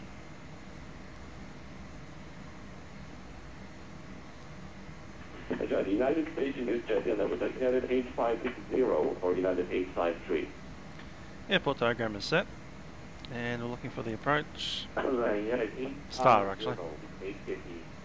Just checked in at final 240. Maple 1 arrival. Yeah, the next Victoria turns out the they center control the 70 the wrong United aircraft. So contact Boston Center again 128.05 and actually speak pretty shortly. Wait, back to 2805 or will be a little bit? United 85. Also good, United 853 now with the incredible free control there down to Lima Bravo. Yeah, United actually in Boston Center, Roger. Phillipsburg, P. Tango descend out SB. Discretion, maintain level 250. There it is. Quality for Tango will descend when ready, at your discretion. From Phillipsburg, we track down all the way down to here, Maple at 7,000. See if we can select that without necessarily coming into a runway.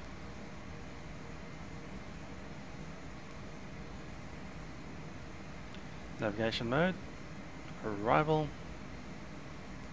start. KIAD is correct, Maple 1, there it is. And Phillipsburg. Phillipsburg's been set, and we'll insert that. Check it's there. Correct. Activate. Let's check what we've got. PSB, which is Phillipsburg, right up there. Giraffe, Privo, and Daffix at 12,000 feet. OV at 10,000 feet on a 3-degree descent, interestingly. And a Maple at 7,000. After that, depends which runway.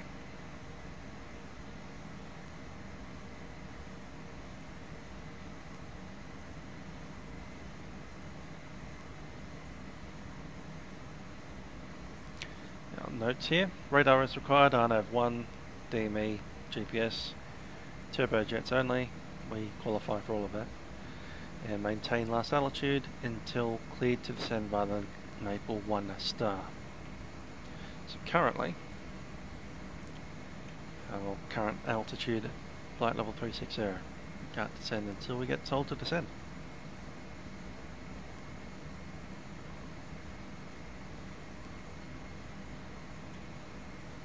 Gonna have a quick squiz.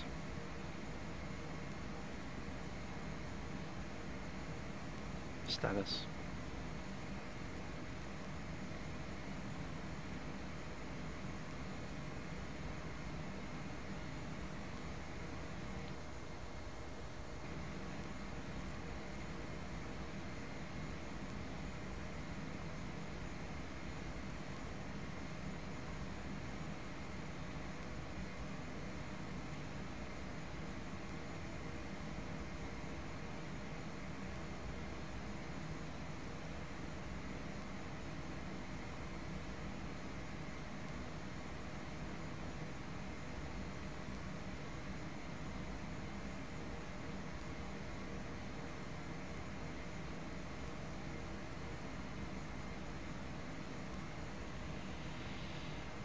Anyhow, I'm getting hungry because it's about breakfast time.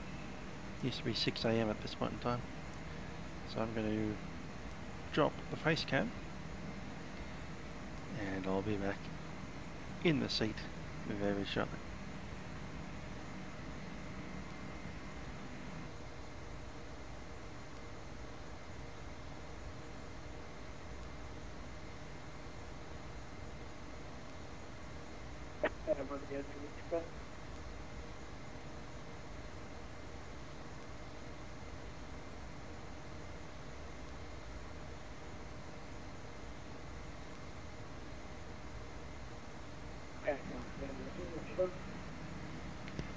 Just realised we're at Syracuse right now. And I do believe Syracuse is a boundary.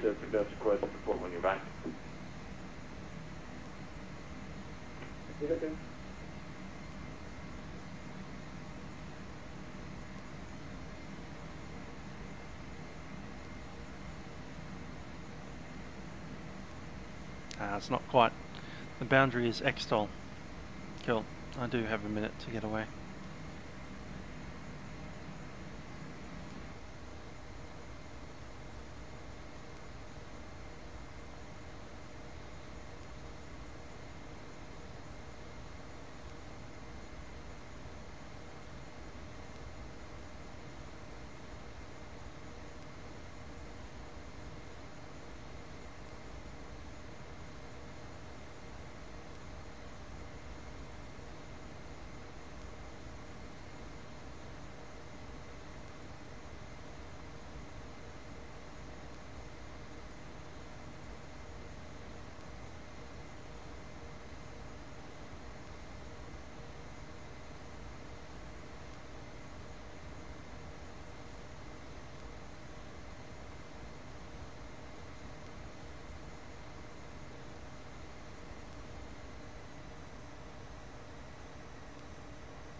Quality 45 Tango cross crank left and maintain 7,000 the New York altimeter 2944.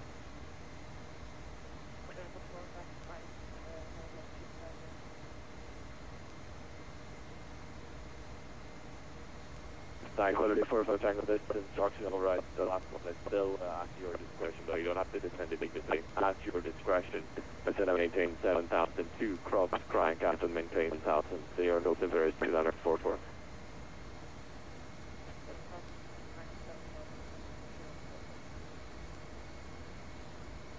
Jazz 8824, contact New York Person, Boston Center 126.22.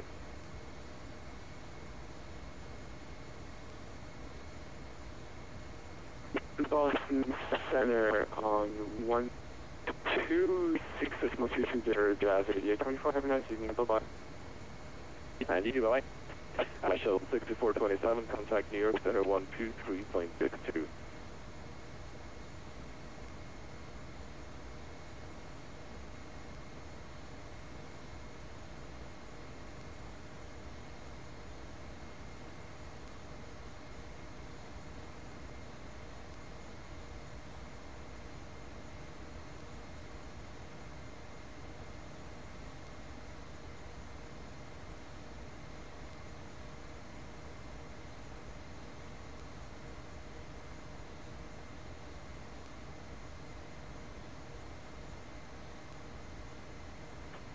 Shuttle 6427, Boston.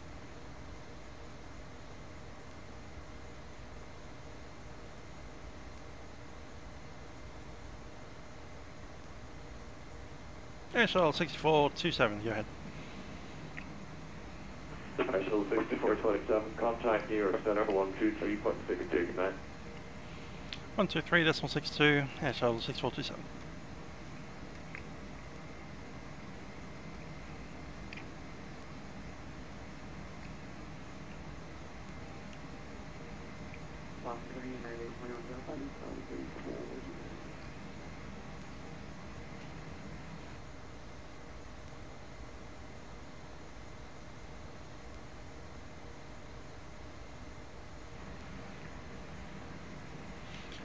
Sent Air Shuttle 6427 at flight level 360.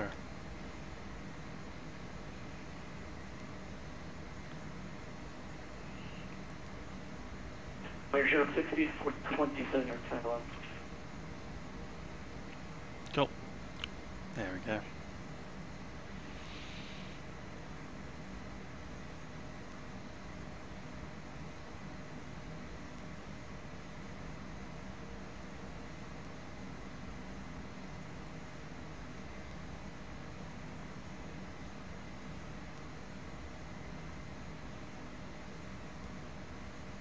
Yeah, apparently this guy's running a Twitch stream of twitch.tv/everything Vatsim. All one word. Everything Vatsim. So with any luck, I'm on a live stream right now as Air Shuttle 6427.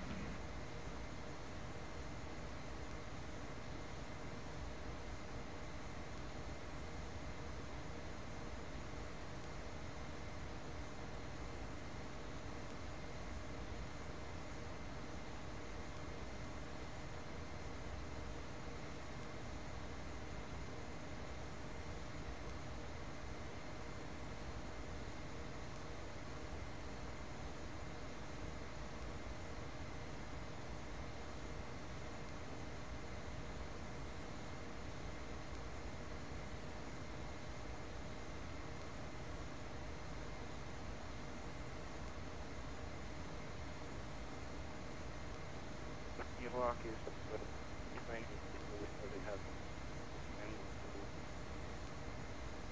much on the issue.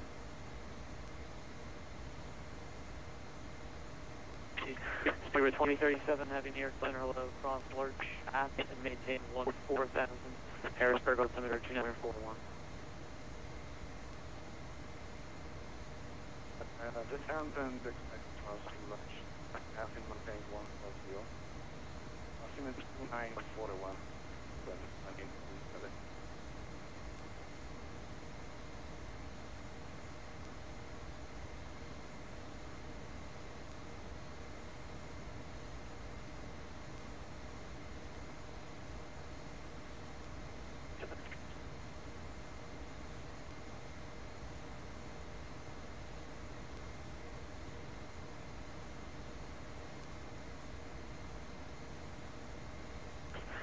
2230, turn right heading 090, vector 2 final. Just want to maintain 10,000. Ready to 090 and down to 1.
So I just remembered that I was going to do some answering of questions in my Across the Pond, which never happened because the Across the Pond flight crashed. 2037 Delta, altimeter 2946. Contact Potomac approach. I thought you luck, we're in a bit of a quiet area, so going to answer some now. George Lay asks, what kind of headset do I use? And I did already answer him in text, but there we go.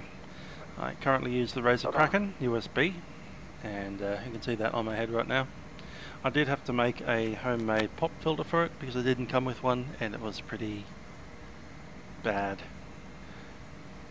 with a lot of wind noise and popping and all that kind of thing when I was speaking. So I had to modify the Razer Kraken, which I guess isn't really the greatest endorsement of the product, but hey, apart from that, it's fine. There's Epic. IS. Hey Roger. So he asks, what do you think the future of flight simulation enthusiasts is? For example, do I see it changing in the next 10 years or largely remaining the same? Do I think new sims have much of a chance? For instance, DTG Dovetail Games guys. And they're actually releasing something, isn't it, just in a few months' time? The flight school thing. Anyway, that was good. Do I think virtual reality, Oculus Rift kind of thing will become normal for flight simulation? And am I looking forward to that kind of thing? And he's hoping to see more growth in the community and better sim platforms offering more realism and thus more enjoyment of the hobby. Yeah, I think there's going to be quite a few new products. I mean, back probably 10 years ago when they shut Aces, it was looking pretty bleak for a while, but we've got obviously Lockheed Martin doing P3D. I've got the Dovetail Games guys working on Flight School, and then perhaps an offshoot sim based on that in 64-bit. Of course, that means all the add-ons reset, and it'll be a blank slate simulation again. I think in general it's going to remain quite similar. Obviously Vatsim is a very structured ATC professional environment, and then you've got the other types of gamer people that play in multiplayer kind of things. I think we'll see more shared cockpit, kind of over the network, 2 people or more flying a single aeroplane, so you can do some multi-crew kind of things. Personally, I'm not sure about Oculus Rift. I mean, an aeroplane is a 3-dimensional environment. However, you do need to actually reach out and literally touch everything. So if I can't reach out and like touch my throttles, and then reach up and twist something on the MCP in Oculus Rift, where I can't see my hands, yeah, not so sure about that kind of thing. But perhaps future developments of the technology will be able to kind of like simulate actual hands that you can see. Although that's not going to have any tactile feedback, so I don't know how that's going to work when you put up a hand to twist a knob and it's like not there. How do you aim that? So obviously the ultimate idea is to have a full actual sit-in simulator like the World Flight guys have. And Oculus, a simulation based on Oculus Rift is going to actually impede that kind of simulator building. So I think the simulator guys really want to have a proper, software that they can put all the screens in different places, and then you have the physical objects that you touch, like the yokes and the MCPs. But yeah, at the moment with the current Oculus Rift, you can't actually even see your own hands to do something like that. So that's a problem. I think the Dovetail Games guys will be, after flight school, they're putting out a 64-bit flight simulation which has nothing to do with FSX, so you can assume that none of the add-ons will work at all. But that's probably not a bad thing. Give it about 5 years and you'll have plenty of add-ons for it. So Pixel Out asks, is there a good system for ensuring that you're not stepping on anyone else on across the pond? So in other words, transmitting at the same time as someone else is speaking, while still maintaining the use of voice-based communications, or would you rather recommend a simulation of the more modern text-based systems for track control communications? I think I'll just wait for these guys to talk.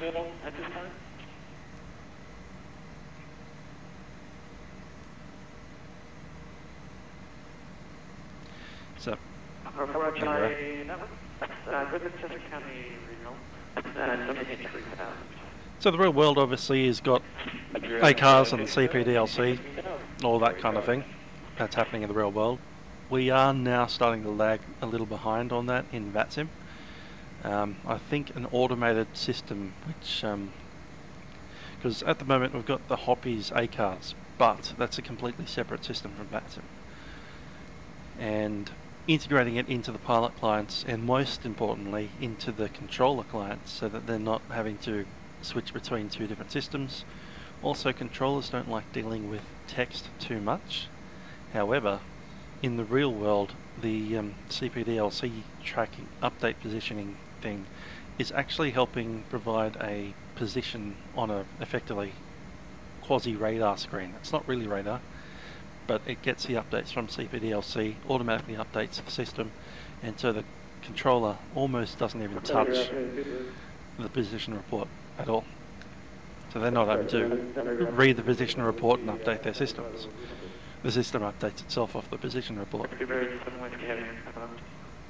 And we don't have the software for that in Vatsim, at least not yet. So one day we might have that, but it, of course, being a free system, we need someone to actually write the software for free, and that'll be a slow process. Swifts might be a step in the right direction. So as you know, there's a new pilot client being created by a group of software developers, completely for free, in their spare time. It'll take years to actually be released, but that's one of the kinds of things that they're looking at implementing.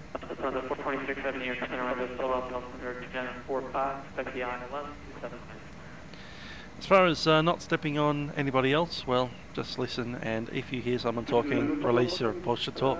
That's all you can do. Same as real life. Pretty much. If the frequency gets too congested, then there's not much you can do. Join the Hyper 6 arrival. Cross Lurch, Adam 1814, at Harrisburg, altimeter 2941. Similar question. ACAR's data link for CPE DLC. As I said, it has a future because in the real world it's happening. And just needs some tender loving care with programming for the controller side. And you don't want to end up creating a new system that makes it harder for the controllers, or they have to do two things at once. You want to reduce the workload, not increase it. And at the moment, with the CPDLC that we have, the Hoppies one, it actually makes it harder for ATC to do their job. But at some point, will be. I'm sure it'll happen. Can't give you a time frame. It's probably going to be more than a decade, 20 years, 25 years. We'll have it, and that's not a joke either.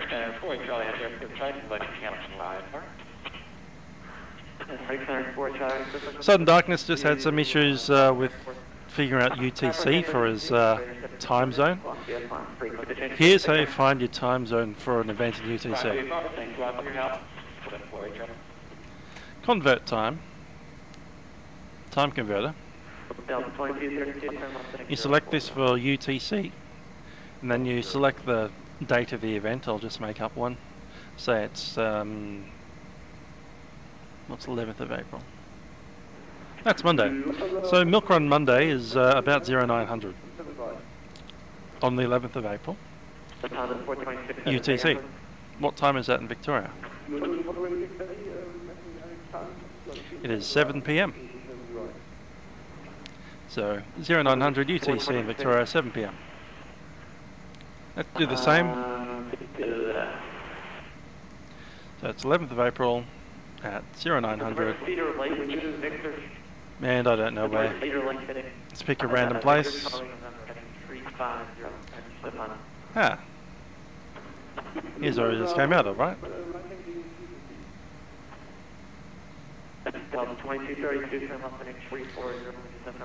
Montreal. Convert time, 5 in the morning at Montreal. So if you wanted to be flying with us on Milk Run Monday at 0900 UTC on Monday, 11th of April, you'd have to wake up at 5 in the morning if you lived in Quebec. So that's what you're looking for. Time converter. Just Google it. Time converter. There she is. Delta 2232, 6 miles from Hinton, Delta 200,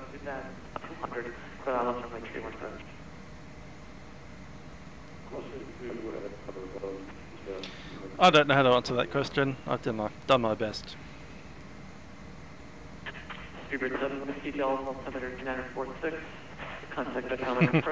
So he's looking for the Boeing 777 flight. I did a Boeing 777 flight from Miami up to New York in the Boeing 777. That was in January, and due to some issues trying to sync up the voice, the face cam is really delayed, and I couldn't figure out how to get that all working.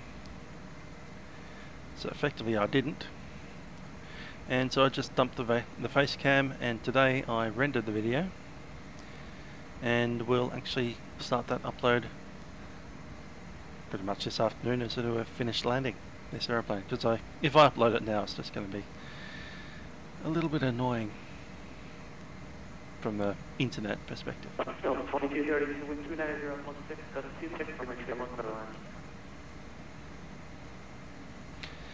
Anyway, I'm not sure if that's all of the questions that I got asked. It might be.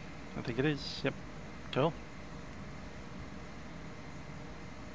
So there's my Q&A. We weren't in the 777 over the Atlantic. We were in an E170 flying over wherever the heck we are now.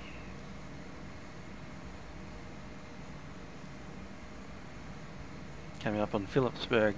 The 426 Heavy, that's not what I asked you to do, sir. But that works. So I present headed back to the final. The 718 3 down. Total number 26, 11,000.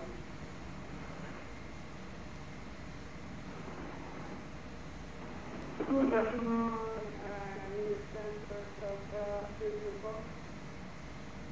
Delta 20 for Air Center 11. That's call in. Here is Poland Lisbon and Poland Procedural and Gatwick. Radar and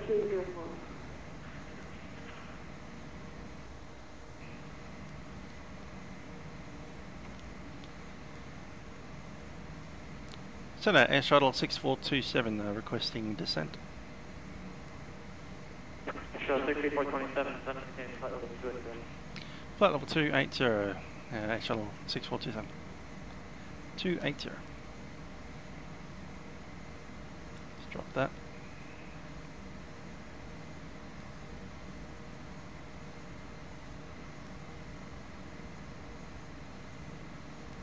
.280 set. See if we can find ourselves an ATIS.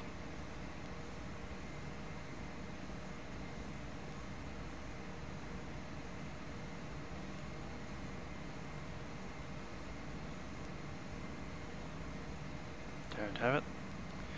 Alright. ATIS on 13485.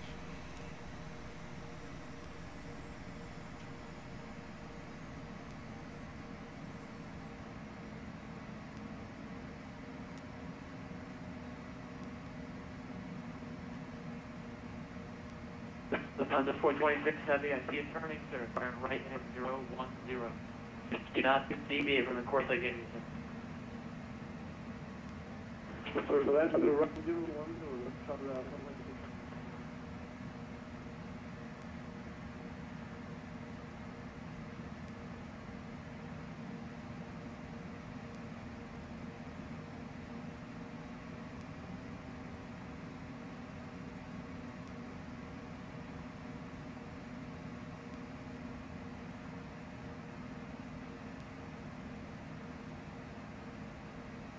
Lufthansa 426 Heavy, turn left heading 300, descent 27 Lufthansa 426, 300, right there. Just not in range yet. Delta 204 wording, direct now, sir. According to this though,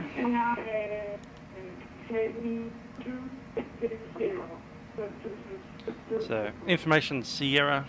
Let's write some stuff down here. Wind 280 at 12.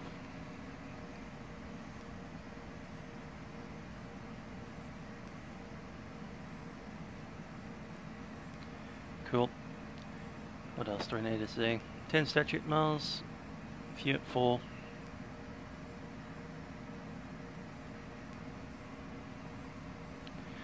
$2,950.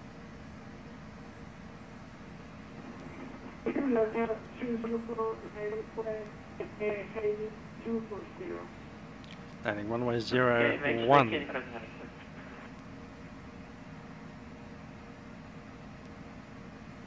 Cool. Information Sierra, QNH 2950 and 01. 426, 4 miles from Gatwick, from Johnstown, about 2,107, about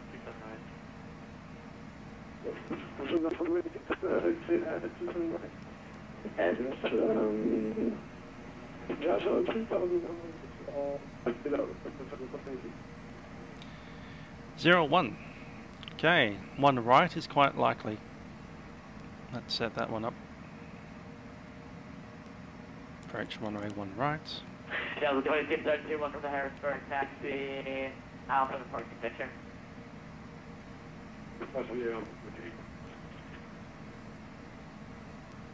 That's the ILS. An ILS. Delta 204, turn left at 250. ILS 1 right, Cat 2. And there's the door heading to 250, 250. I am sorry, 2 right here. Honda 426, heavy traffic, Philadelphia departure 124.35 for landing. Take care. Right, let's stick some of these in.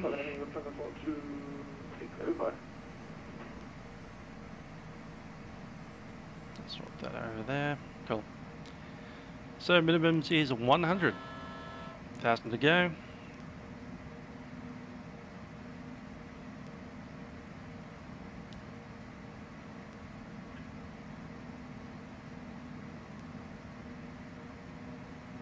Array 100 set.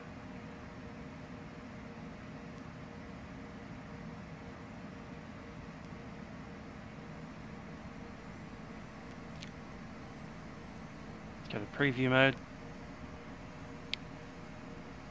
Inbound course is 11.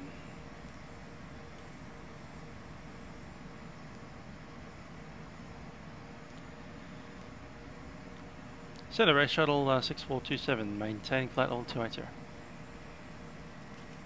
Shuttle 6427, I'm going to keep you high. I can get you over fully around. 6427, copy. Keeping us high.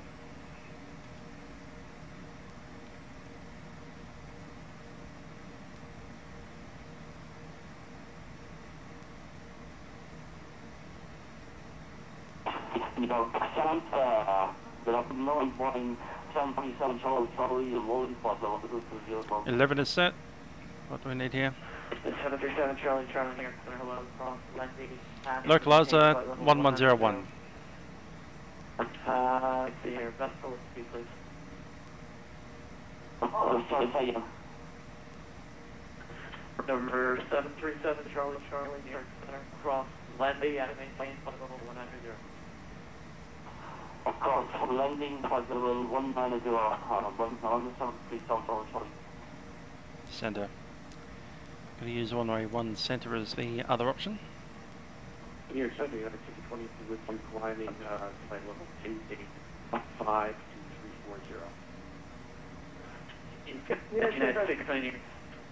I got a response. United States Plane York Center, climb maintain, flight level 340. Up to 340, you're at 220. Delta 204, contact. Delta 204, contact Washington. I'm talking. Delta 204, contact Washington Center, 133.72.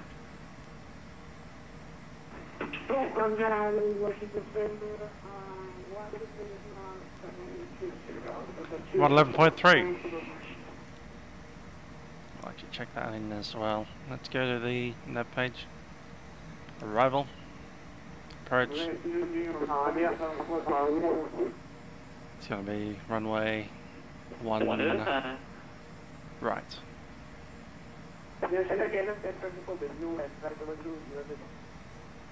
Got 24 York Center, hello, cross lurch, and maintain 1,000, Harrisburg, altimeter 2941. say again, Lurch, cross lurch, Lima, India, Romeo, Charlie, Hotel, at and maintain 14,000, sir. The Harrisburg, altimeter 2941.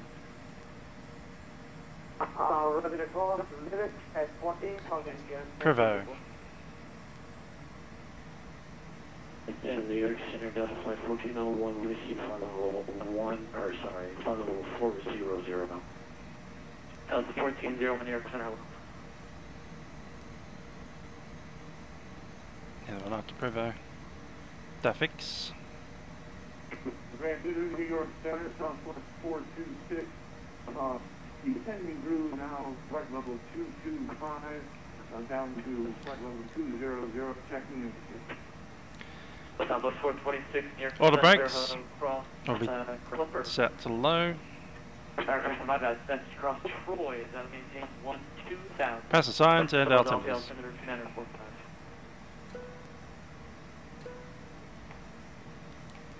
Ladies and gentlemen, this is your captain speaking. We've begun our descent into Washington at this time. So return to your seats as soon as you can in preparation for the arrival of the aircraft. This time we do anticipate we'll be on the ground in about 20 minutes, although we are aware of a fairly large amount of traffic into Washington at this stage, and we may enter some holding. I'll get back to you if that is the case. Camera crew will be coming through the aircraft to prepare it for the arrival. Thank you. Air Shuttle 6, Speedport 27, descend maintain 12,000, Delta altimeter 2946. Delta 12,000, altimeter 1046. Air Shuttle 6427.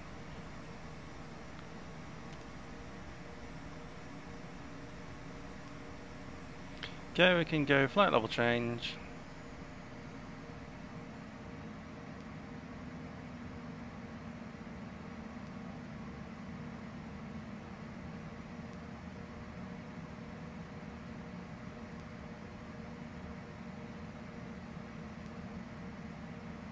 Level 120 set.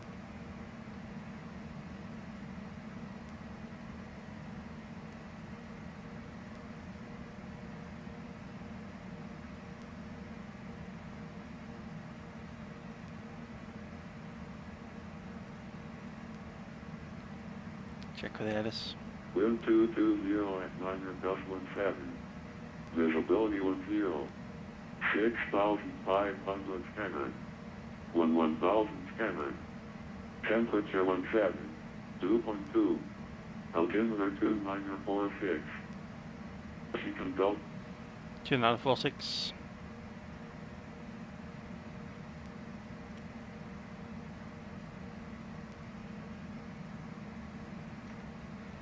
Information change to Tango as well. Airport in.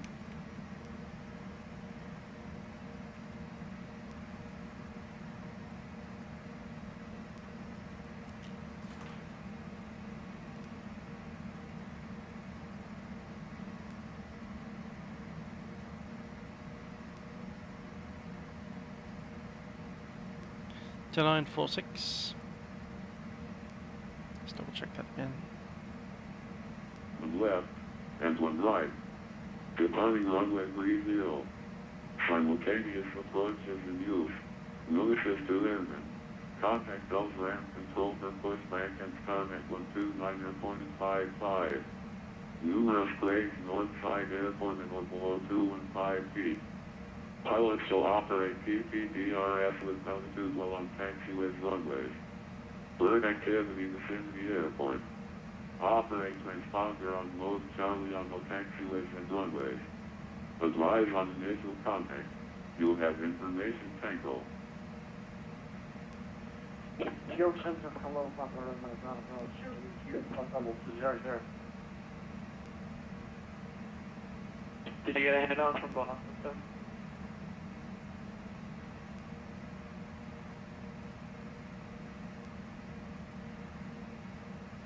New York Center, Papa, Romeo, Brown, 0, US 500, long booty. Papa Romeo, Bravo, Junior, did Boston Center give you a handoff? And that's affirmative. Fun.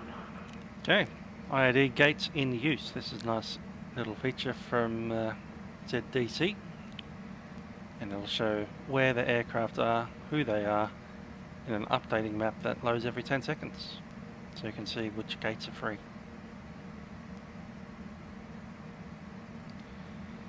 And here on Flight Aware, gate Delta 16 is what we want.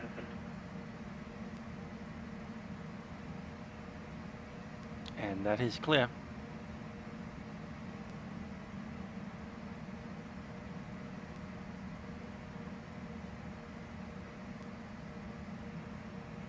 Delta 1401, contact Washington 133.72.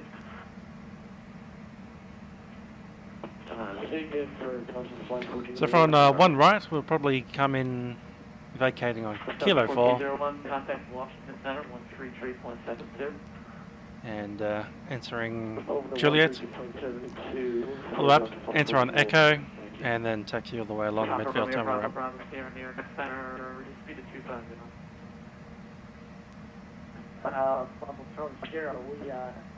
at 220 on PPD. Roger, sir. Yeah, that works. Maintain 250 knots, 215. Approach checklist, so auto brake has been set, passenger signs can go on. Yep, 250 knots, 250.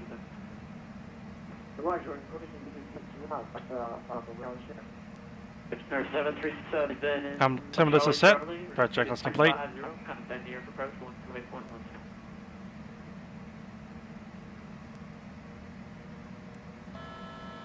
1,000 to go.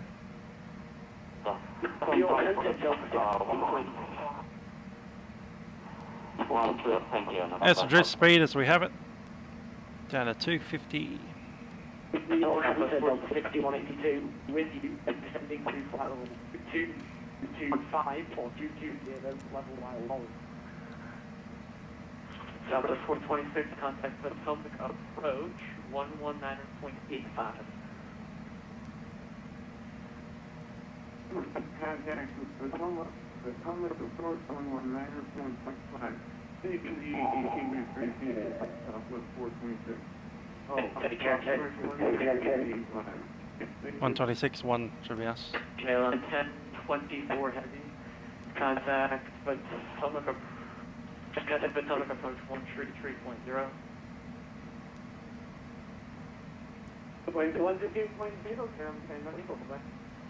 Air Shuttle 6427, contact Potomac 133.0.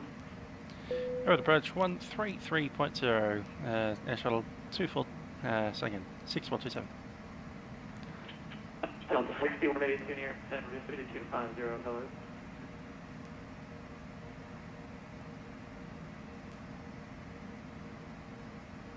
Delta 6182 near San Francisco 250. 250 Set. We'll runway 1 right transition, Gulf altitude 2946, expect ILS approach.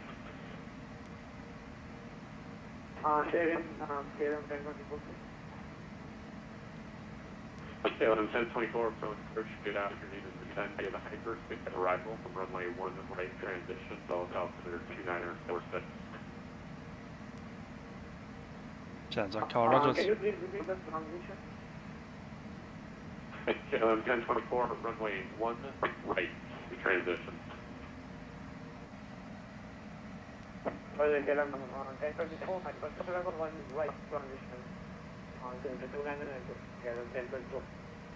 Atomic approach Air Shuttle 6427 at 12,000. Air Shuttle 6427, Atomic approach, good afternoon, cross NOAA at 5,000, then descend via the vehicle 1 arrival, runway 1 center transition, expect ILS approach, Gulf altitude 2946. Down across the waypoint at 5,000, expecting runway 1 center. Let's approach Air Shuttle 6427. Flight level change down to 5,000. So we need a nav, arrival, approach will be center.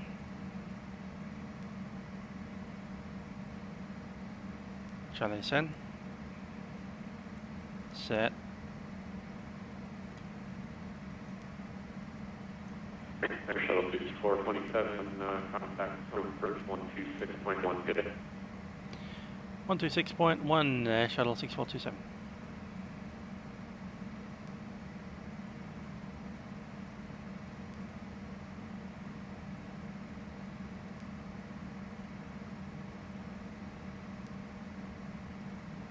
Insert. Or is it Maple? M-A-P-E-L, there it is, and the Moet is next.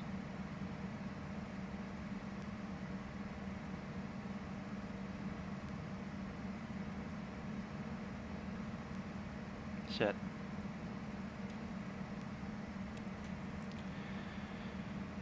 Atomic approach Air Shuttle 6427 is ascending 5,000 out of 9,500. Air Shuttle 427 approach, descend via the construction, the lethal 1 arrival, runway 1 right transition, accept what's wrong, muscle at maintain 5,000. Get that via the Maple arrival and across the road at 5,000, expecting one right at shuttle 6427.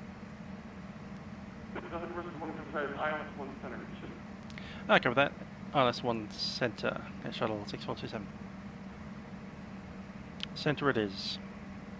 So we're going to come off on Yankee 4 and then just make a series of right hand turns right down to the end. Entering on Echo. Contact, southern approach 125.8.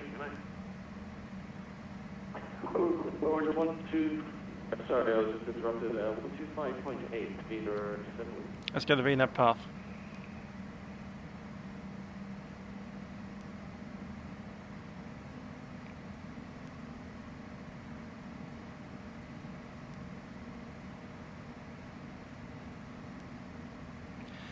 Remember, our approach speed is 138 flat 5.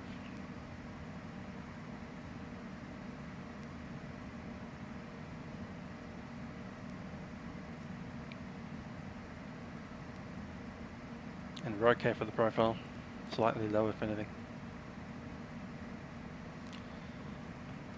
Seat the cabin.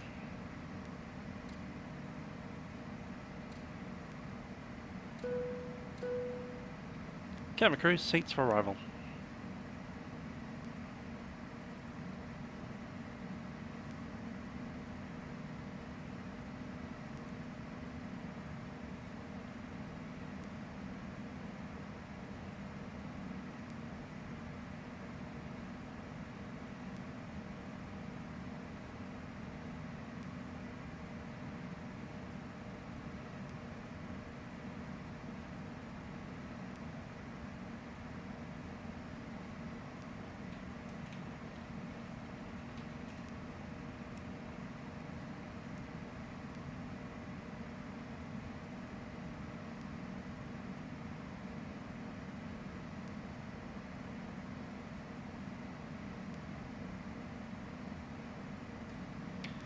I have a localizer.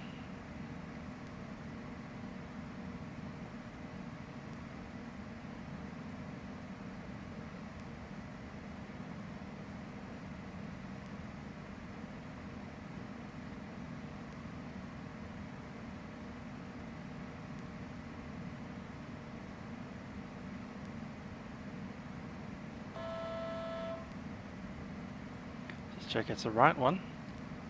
Probably not. I want the center one, which is 111.3. That is set. 111.3. Is that correct? There it is.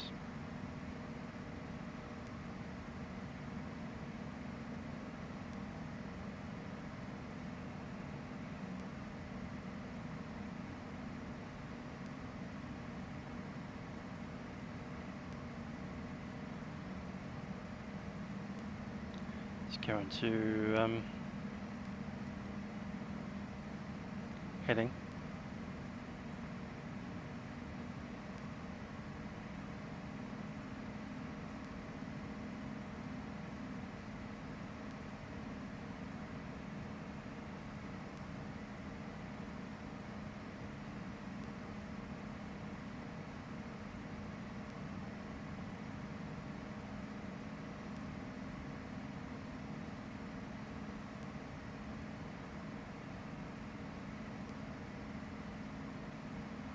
Good afternoon, there is 24 students and white hypothesis or runway 1 right. Cool, so track down that way, all the way down, and get radar vectors from Ticon probably. Cool. Had my head reversed there for a second because we suddenly picked up localizer, but of course it's the opposite end of the runway.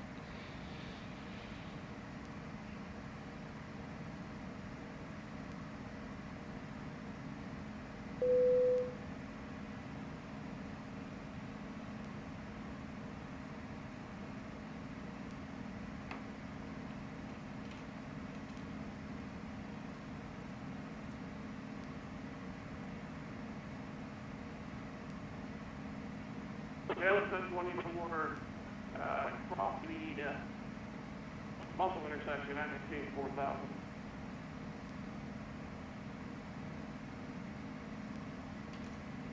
Roger that. Very well. What is the section for the board of the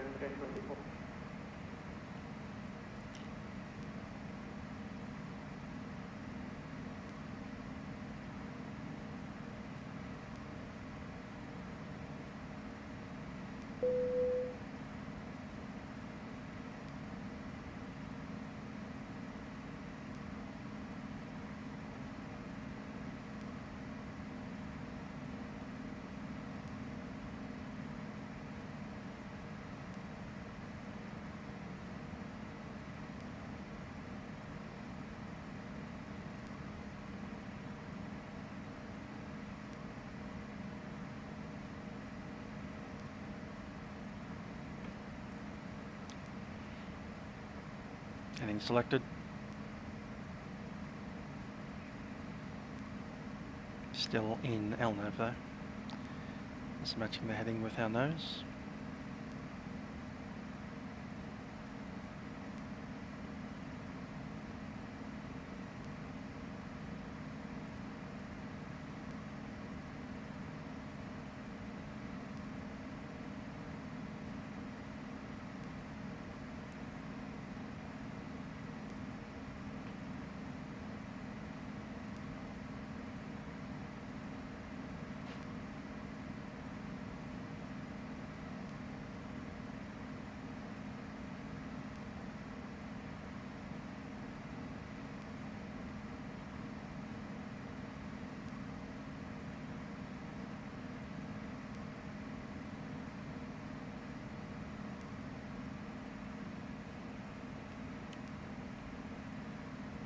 So 427 contact to the group 135.77.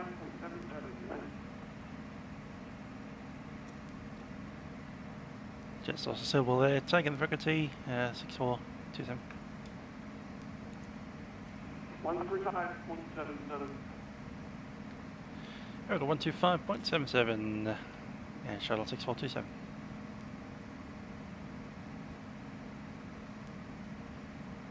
That's set.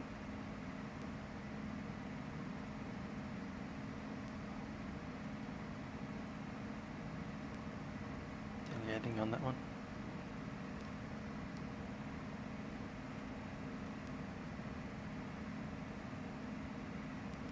135. That was a 12E35. There we go. 13577.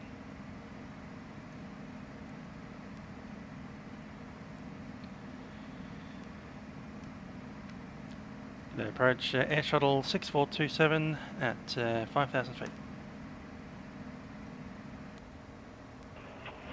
Air Shuttle 6427, approach to maintain 3,000. Down 3,000 Air Shuttle 6427.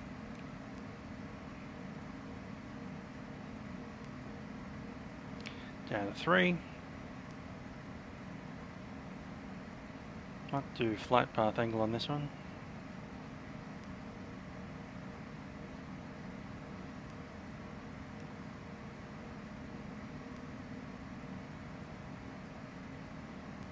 Yeah, that's right.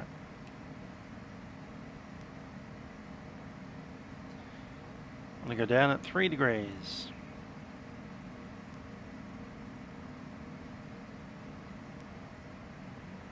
So I now descended the aircraft at 3 degrees. The cyclic glide slope minus 2.9. That marking right there is controlled by that knob right there.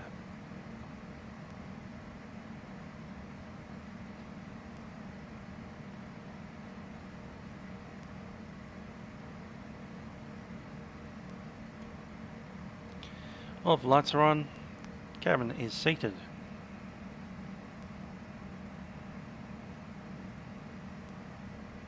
Expecting the center runway. Checking the missed approach, it's climbed to 3,000 on heading of runway heading. And FTK VOR 220, or 200, and hold at the VOR. That's Frederick.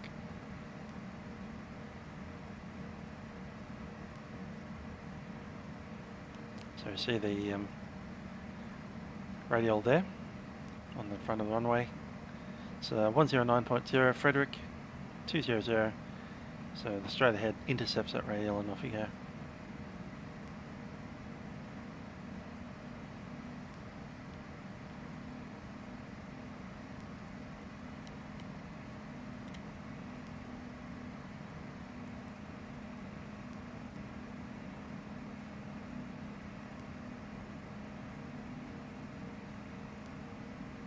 Seems positively quiet down here. Air Shuttle 6447, turn right, heading 250. Right heading 250, and Air Shuttle 6427. 250, we want the heading 250 set. That's the heading bug down there. So you twist the heading from that knob and that's where it displays. Looks like we've got a bit of a shortcut there.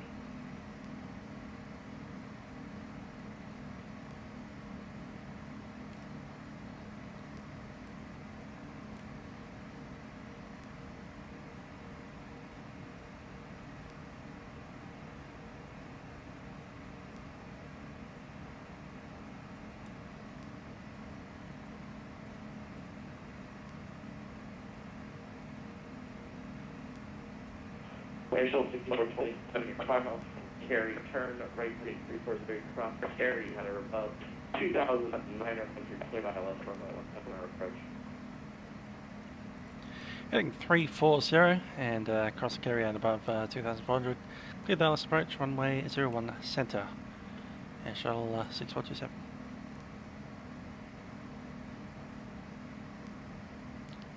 .340 set. We want to have VL mode set. That is done. Clear the approach. We can select the approach.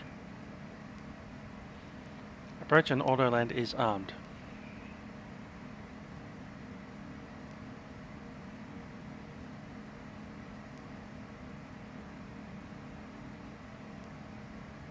Cool. Landing checklist is pretty quick on this aircraft. There's our centerline. Localizer is captured. Let's bring the speed back. Let's see what the FMC wants. Doesn't want anything. Alright. Bring it back down to 200 knots for the moment. Actually, we're at the thing. Let's go 180 knots. Bit of speed brake in there.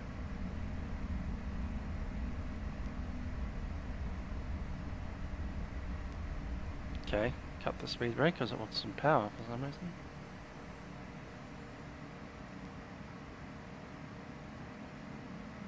Brake back in.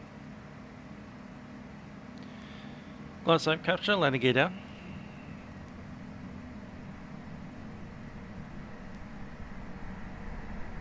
Let's roll that speed back all the way.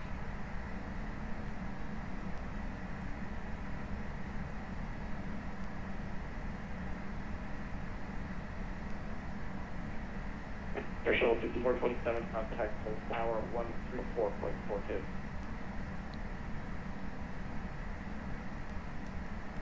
Dalsal 124.42. Air Shuttle 6427. 12442.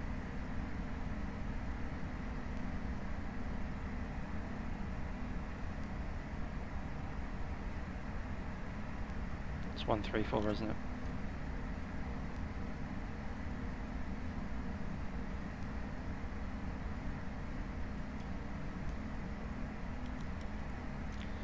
Okay, flaps 1.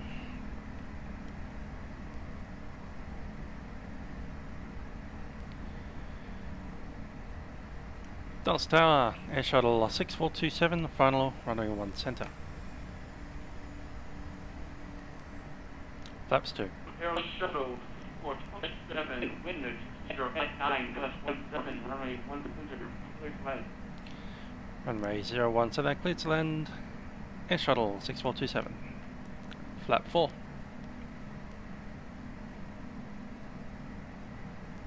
Speed check flap 3.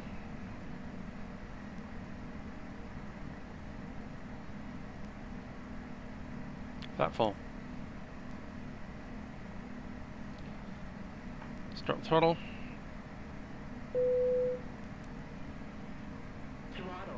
Throttle and autopilot. Here's mine. Dropping the throttle out.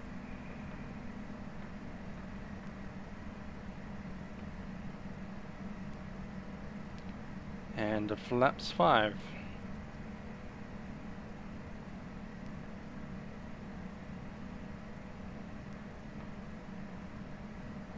Speed 138.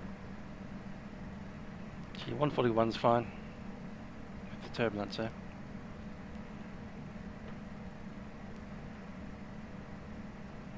Let's bring that back into the center. 200. Approaching minimums. Minimums. Landing. 50, 40, 30, 20, 10.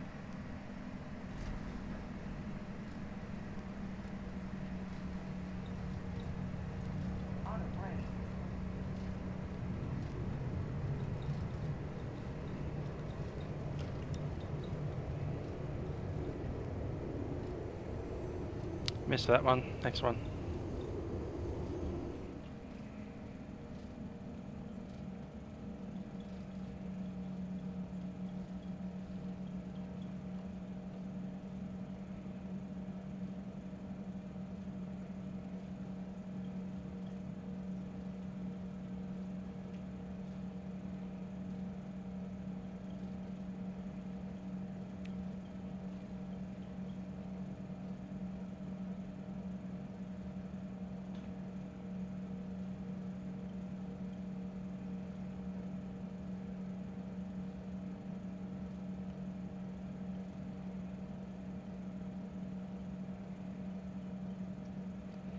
Vacated Yankee 2.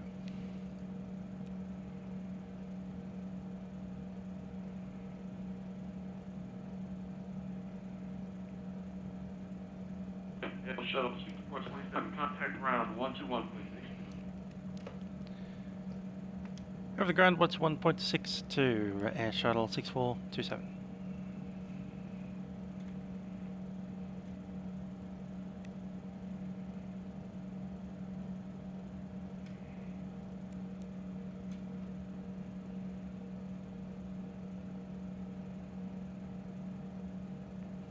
$16.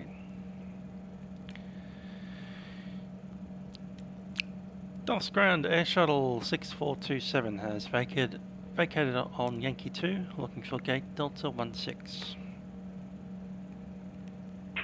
Air Shuttle 6427 continues straight ahead Yankee 2, join Zulu. Hold short of Bravo. What was that gate number again? Gate number Delta 16. Roger, check that. And Yankee 2 over to Zulu and holding short Bravo 6427.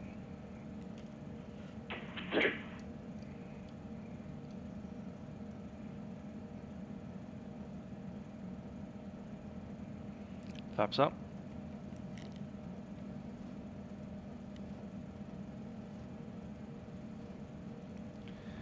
Some that light off.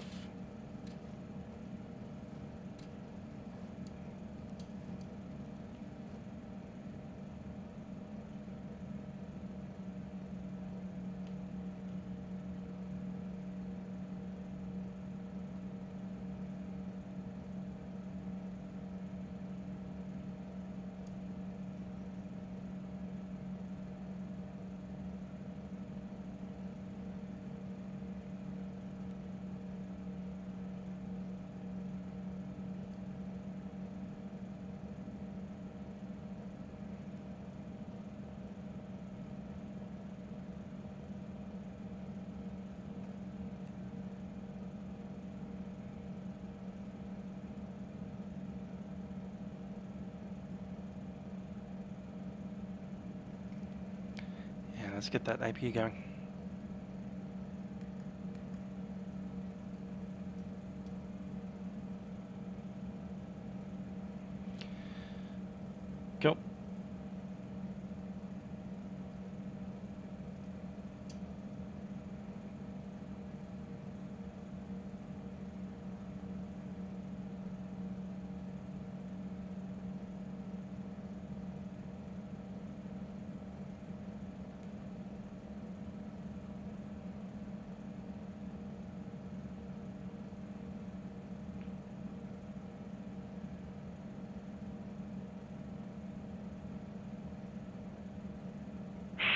Shuttle 6427, continue on Zulu, short echo. Continue on Zulu and hold short echo 6427. Echo, yep, that's all the way down.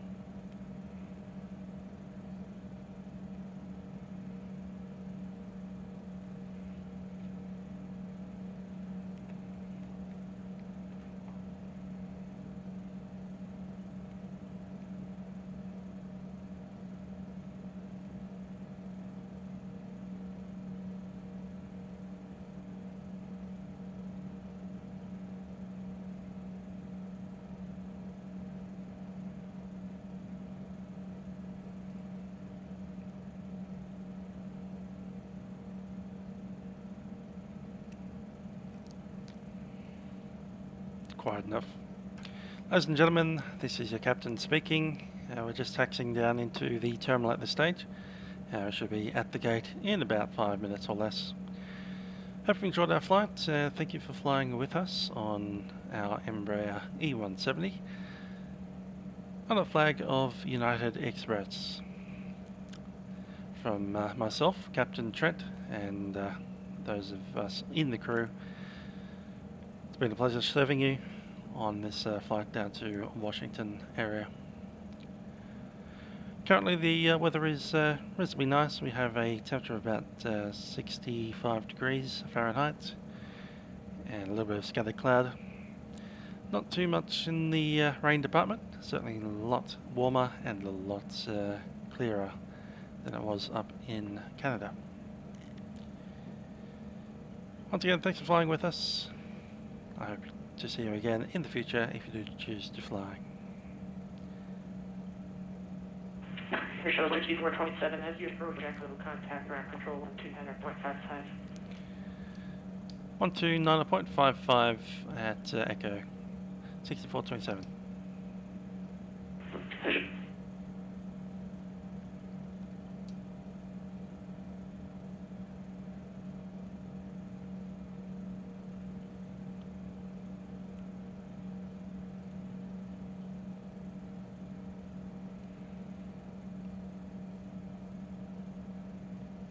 Wrong click spot.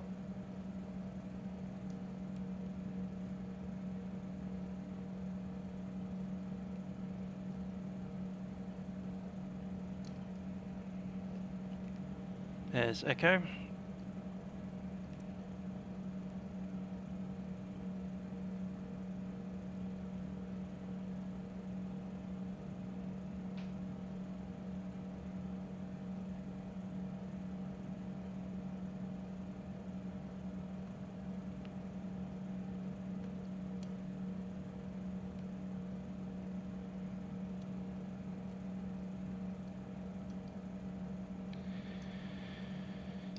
DOS ground, Air Shuttle 6427 is entering Echo for gate Delta 16.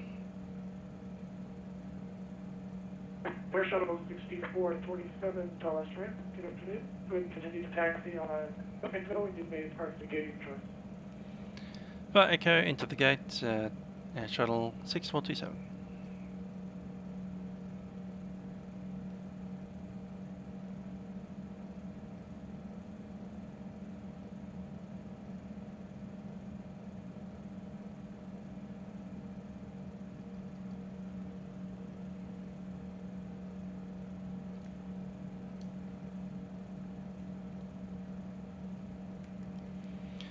Alright, looks like the APU is running, showing 100%. Flaps are up. Taxi lights are on, strobe is off. Leave a logo.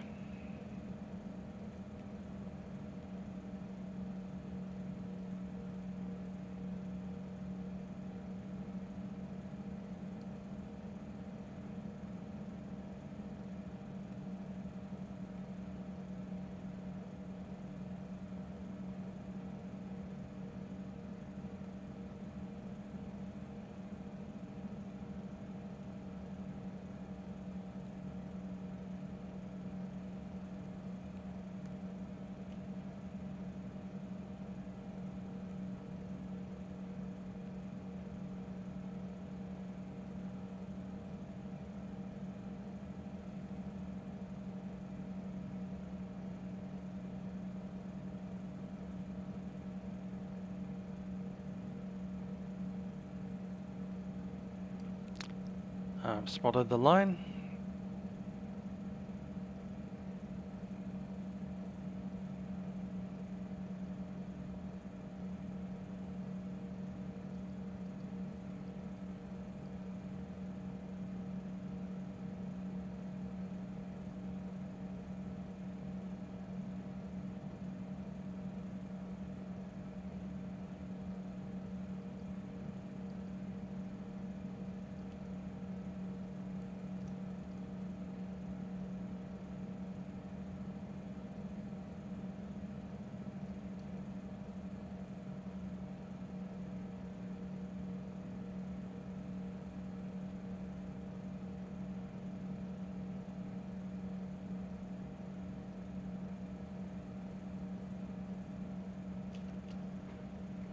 Parking brake set.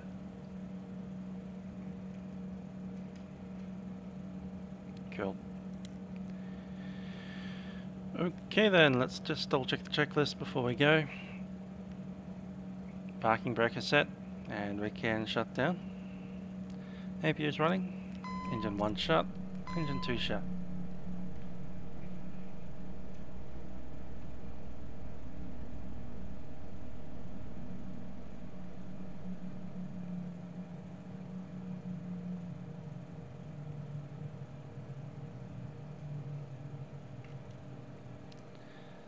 And set standby.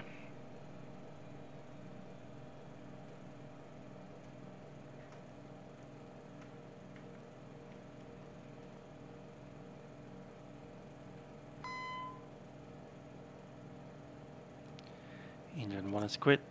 1 hour 29 on the clock. APU is running.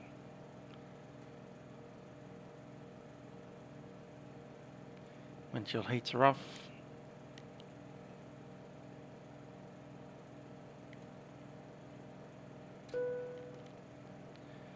Camera crew, disarm doors, cross check.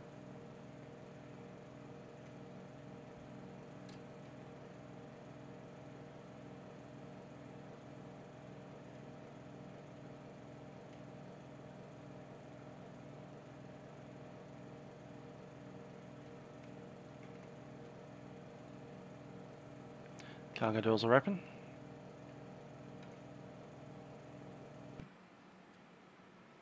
As are the mains.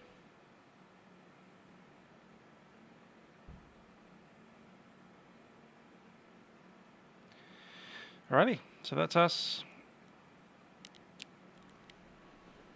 in Dallas. This has been Musical Aviator, flying at 6:18 AM. Hope you enjoyed the flight. Catch you guys next time.